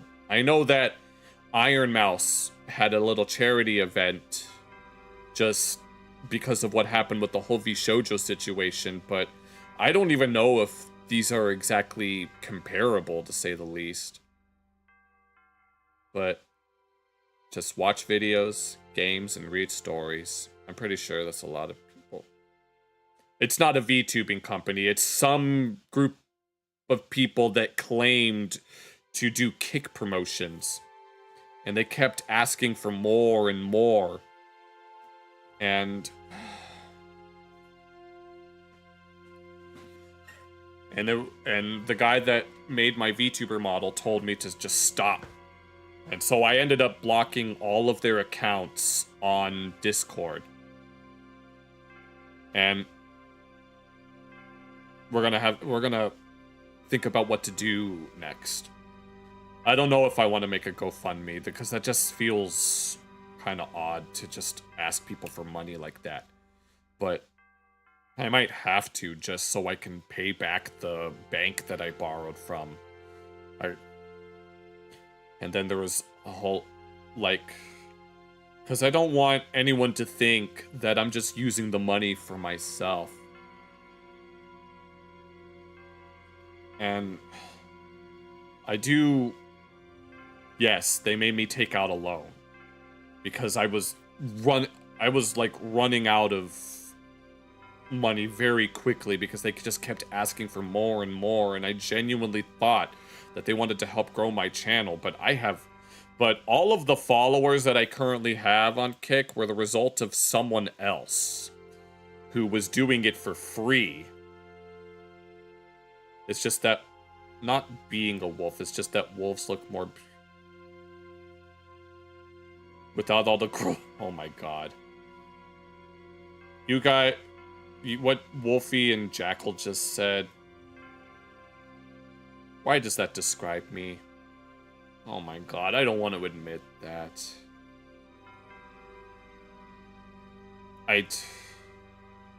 Oh lord. Am I gonna have to address that? My true feelings? Yes, honestly, I do think wolves are...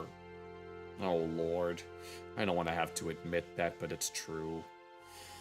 I'm not beating the allegations, I guess, but I did already reveal certain facets about my feelings, but I guess take it more seriously, I don't know. But, yeah. I don't exactly know how much money I would need to raise. My initial thought would be 7,000, but that might feel like a bit much. I mean, thankfully, I was able to get my one of my DDR pads sold. So he's a bisexual conservative Christian furry is what Jackal is. But so, and they bought it for, I thought you said you were sapphic, Aisha. Okay. You still haven't read that? Oh, I was like, wait, VN? I forgot what... No, I remember you mentioning that, Silvery, something quote-unquote VN. But beyond human. Break free from mortal shackles and live in a more... I kind of like that, too. I want to be able to just... I don't know. No, Silvery mentioned VN. I was like, wait, what does that mean? Visual novel. You're not talking about the one that I mentioned in that one in my first stream, are you? Because I don't read I don't read any visual novels. Visual novels, but yeah. Someone I know personally wanted to buy, wants to get my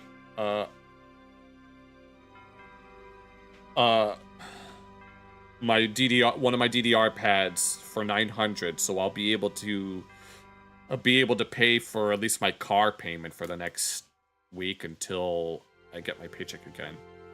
But if I have to, I might have to get a...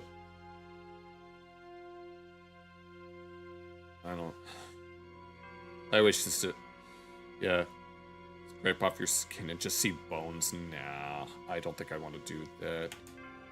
Just on the oh, good lord. But, yeah. I don't know if I mean, I have thought about wanting to, like, make a Patreon. I do have one barely set up. I don't exactly know how it would work, but I don't know if I want to do a GoFundMe. I don't know how much it would be, and I don't know what I would do if any extra money is made off of it. Like, the guy that got me all my followers was doing it for almost for free. They were only charging 20 because I got scammed. I was explaining it earlier. Well, Jackal figured it out earlier, that I was scammed out of thousands. Yeah. Yeah. But... of financial... Yes, exactly.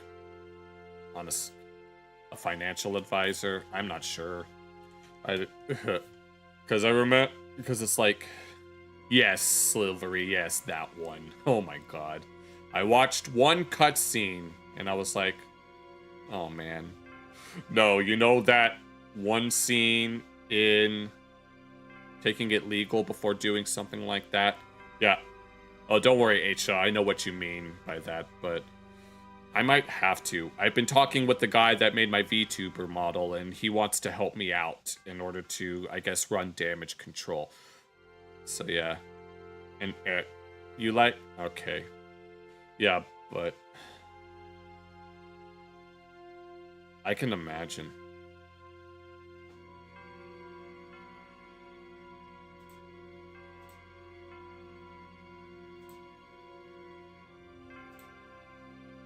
You still need to read it. Yeah, I haven't... The Mind's Eye, but yeah. What was I thinking? Yeah, I've only seen like one cutscene of that novel, and it was the bathhouse scene.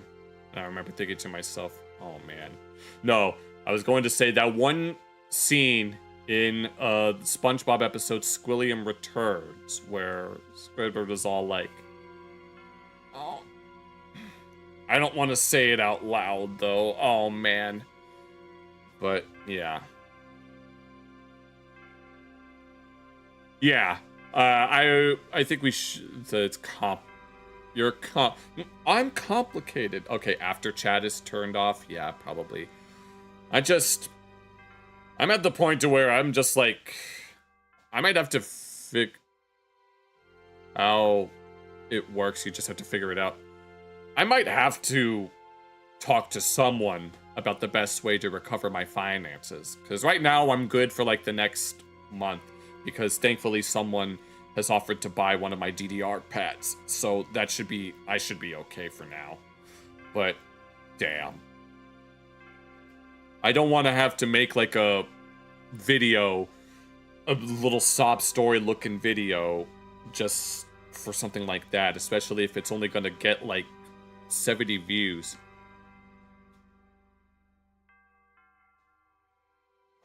Future events you see through one person. I'm not exactly... Got some crazy. Touching fingertips and makes a woman's belly turn spherical. I don't think that's how it works. Yeah. The $20 purchase on Steam and just refunding it. Oh, good lord. Yeah. Wolfie Kami has been meaning to want to contact me, but so far the best way to do it is with a friend code, but we'd have to wait until a little later on. A gift card tomorrow? Okay, I see. Oh yeah, yeah. That guy, the scammer, had me get a few gift cards for them. The crown on the why do you have a crown? It means that you're the most frequent chatter. That's what the crown means. You have more messages than anyone else at this moment. And Jackal is number 2, and Aisha is number 3. That's what I think that's what that means. But yeah, who'd have thought? It's 5:16 where I am. Oh my god, it's 5:16 right now, which I'm not even that tired. I'm just glad to be able to vent to you guys. Yeah, I'm not going to... I have ceased all communications with the one guy. And I've completely blocked them from my Discord. Yes. Am I? My mom thinks that. You don't chat that much. It's probably relative to time. Yes, I got them a few. Okay. No, they had like 3 different crypto wallets that they had me send money to, along with several Fiverr accounts. And I'm like, and they kept... It was off. It was crazy. $50 Google Play card. It's 116 regular. Yeah. Yet. God damn it. I might have to talk with the guy that made my model, since he was extremely concerned, and we might have to talk about it maybe tomorrow. I don't know, but at least I was able to... Alright, see you later, Bunda. Oh my god. Well, Bunda lives in Czech Republic. Are they doing something there? Damakata Beast. It's like the first Jamaican guy to go to the moon. Damana da moon, as they say. But yeah, crypto is Damakata Beast. I'm pretty sure a lot of things are the mark of the beast. 616, the Emperor Nero. Right? Yeah, BTC is like, yeah, they've 3 different wallets. And the guy that made my model said that that's how they do it efficiently.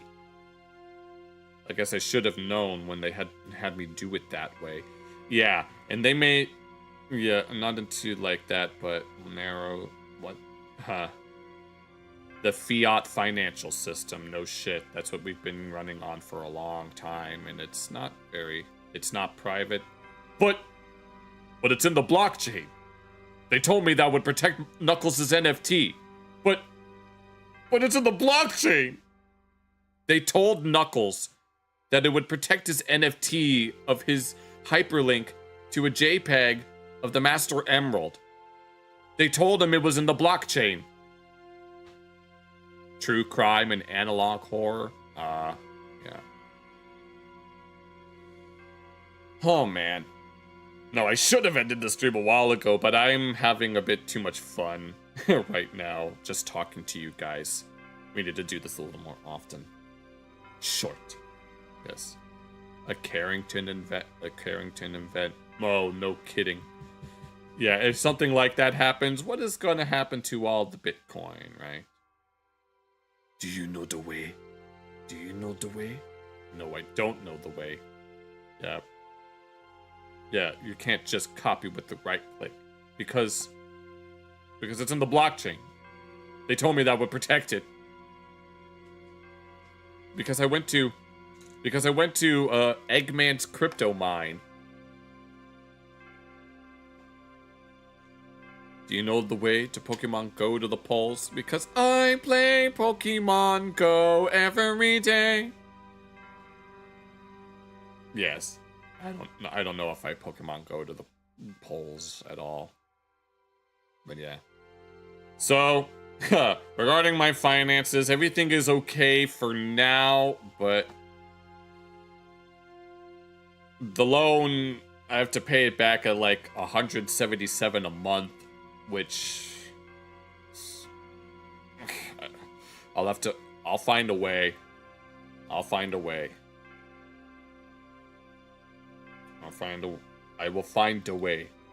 I will find a way, so I will know the way. Does anyone have anything? Oh, it did. Oh, that's right. It did come from your country. Okay, does anyone have any blockchain and gamer cloud? Yes, all of that stuff. Okay. Echo Project. Oh, I feel like I should... The countryside too dead for Pokemon Gold. Oh my god. I will find a way to make all... I will find a way to raise 7,000 bucks. All of those buzzwords mean nothing. Yeah, like CGI means nothing. Computer-generated images don't mean anything. Because you didn't see anything. Alright? But I'll find a way. Love always finds a way, because all is fair in love and war, as they say. But I'll figure out where to go from here. I'm doing alright now. I'm not going to talk to them anymore. But does anyone... Okay, go ahead and get on... Go on ahead and get to your booth, Bunda. But if anyone else has any topics that they want to discuss before we sign off, I want to make sure that everyone says what they need to. I read that message, Silvery. But, yeah. I don't know anything about any of that stuff. You wish you had some candy? I don't have any candy on me at the moment. But no, Silvery... Oh, you wanted to discuss my views and... It's gonna be a long talk and you have no energy for it. We could talk about it maybe tomorrow. If we're gonna watch... what's it called? Oh, When the Wind Blows. Right. If we're gonna spend tomorrow's stream watching When the Wind Blows... If you can get your Steam stuff figured out, I can try to contact you tomorrow. But yeah. Yeah, everything. I could tell my friend I have a girlfriend. Oh, good lord. Yeah, I'm doing okay. Everything is okay for now. As long as I just have to wait until once Monday rolls around. Well, Monday is when that friend of mine is gonna pick up my DDR pad, or the one DDR pad that I had. If she was my girlfriend, yes, you're gonna call me your girlfriend. You're misgendering me, bitch. I have nothing.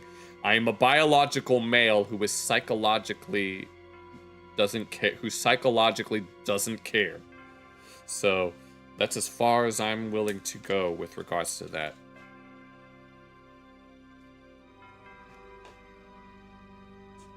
But yeah. So yeah, because yes, we are not going to, we are not going to do all of that here. You guys can take that outside in the back and just brawl it out like whatever the heck be going on wherever the hell. But yeah, on Monday I'll be able to give my friend the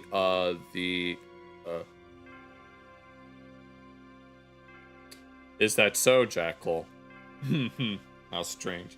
It's like, No, when Nick Fuentes gets caught looking at that kind of suggestive stuff, and yet he decides to go on a tirade about how we need to wage holy war against the Jews. Good lord, frickin' Nick Fuentes. We need to do, which reminds me, we still need to do a Candace Owens deep dive, because I've listened to some of the stuff that she said, and oh my god, it's so hilarious. Who the hell is Cider? You still think about... Okay. You know, I bet you people are gonna start... You know... Here's the thing. I don't understand. You see, Uncle Ruckus's grandma Nellie doesn't understand why people want to keep living in this world. The economy gone down the goddamn toilet. You got disease, war, oil spills, motherfucking food shortages, and she's pretty sure people are gonna start eating each other. And they'll probably eat them children's first. Flesh mo tender. To watching the Minecraft movie, sandwich scene. Okay. But yeah. Okay, now we're all just talking about a whole lot of random nonsense, which is something that you will get on this channel. On this channel, we talk about a whole lot of nothing. We talk about nothing, and then we talk about everything, because this is a show about nothing. How do we know when it's over? To quote Cosmo from the Fairly Odd Parents. Oh lord. Does anyone have anything else that they want to talk about real quick? I don't know, because Lamilton Tayshawn, no, I haven't really thought about eating myself. I don't do that. So, yeah.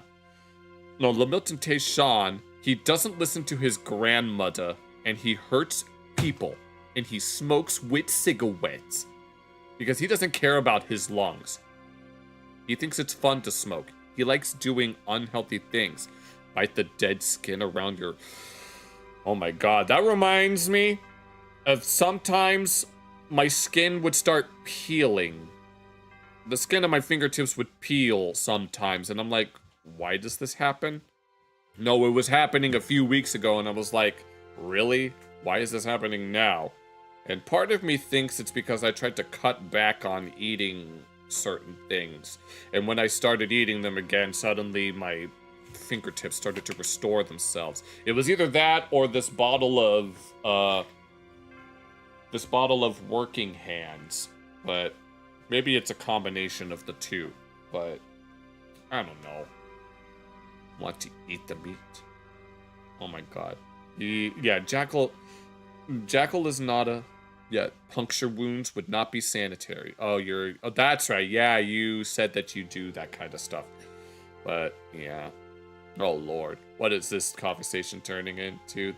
We're being pushed into his mouth. Oh my god, no. Oh my god, no. Oh my god. Putting his foot in his mouth because he needs to admit that he's wrong. Except he would be willing to concede if he wasn't so well versed in the subject of breasts. Because apparently some thing happened at Blizzard regarding fucking breast milk of all things, because of course that happened. But I don't know. I don't know if Jack narcissist. I don't know if Jackal would be into that things. Jackal says he's not a gooner, so yeah. So yeah. There's a word for eating yourself. It's called survival. Well, I know that's not what it's called. His ego is too big. Yes, and he's the reason why people hate the concept of a walking, talking animal. But, no, that's irrelevant, though. He's incapable of admitting that he's wrong. He has to keep quadrupling down. Otherwise, how else am I supposed to prove to the world that I am the first ever second-generation Blizzard employee, except I never talk about is edible. But that's called cannibalism, and that is... Oh, you were referencing Willy Wonka. Yes. Even I'm edible, but that's called cannibalism. Okay, but go on. Don't stick around too long. I probably shouldn't stick around too long either, but I'm having too much fun. And you could be... You sound like my You sound like one of my sisters, H. We at the library, time to vote. Alright, go ahead and do your thing. Are they made of chocolate? Because I know that I know where they come from. There's things called schnoz or snozwangers and vicious canids, among other things. Because they come from Lupaland. Lupaland? There's no such place! The sheep are made out of cottonberries. The raspberries taste like raspberries. The snozberries taste like snozberries. Snozberry? Who ever heard of a snozberry? The basement of a bar. Okay, I see. Are made out of candy beer. Yes. And then... There is nothing we are going... Or whatever the heck. There's no signs of slowing. I don't have anything else that I want to talk about. No, we went from talking about me being scammed to Oompa Loompas. Because of course that's how it worked. It's like a Family Guy plot. They start with one thing, and then it turns into something else. That's what this conversation turned into. A Family Guy episode. It was like Peter gets scammed out of $7,000, and then it turns into him, and then it turns into Peter using the money that he got back to open a chocolate factory. Vsauce! Michael here. Da da da da. Yes, Formula 1. All right.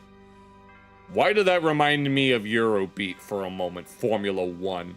Oh god, Formula 1 racing. We need to talk about Initial D at some point because gas, gas, gas. I gotta step on the gas. Nuclear waste. Okay. Yeah. Okay. We're just... At this point, we're all just vibing here. We're not really doing that much of anything except vibing because we out here vibing. We vibing. We vibing. And this turned into this became a bit more musical than I thought it would be. Space age polymers and the zero turning radius, right? You see, and then the seat warmers, because Boomhauer likes to put his beer between his legs. And I'm pretty sure Boomhauer doesn't like warm beer. V for Vendetta. Yes. Okay. It's V for Vensauce, V sauce, V sauce for Formula 1, and then Vendetta. Yes. Ooh, Vendetta. Is it French? If any of you knows about making fiends, it might be a bit too obscure for you to, for anyone to know about. Oh, God. So, I hope everyone is having a eat space. How do you eat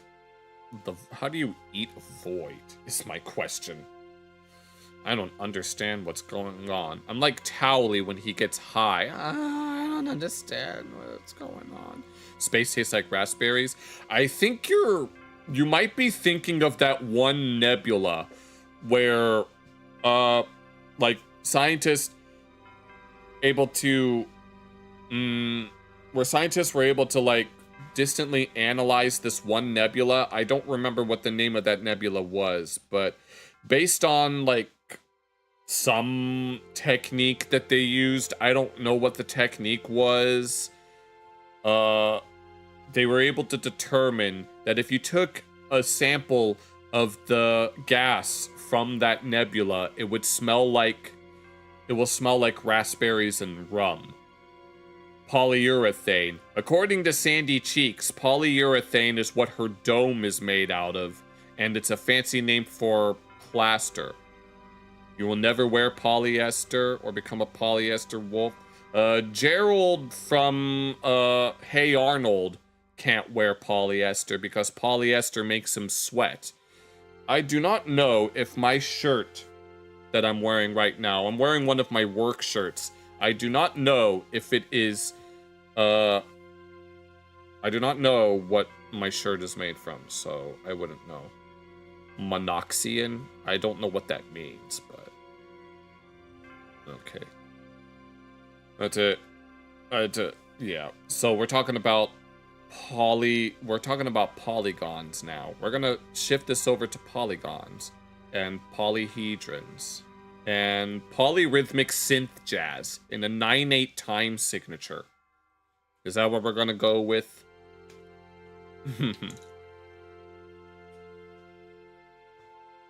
Does anyone have any random topic that they want to bring up before we can call it a night? It's like, that's a new word. What is polyrhythm?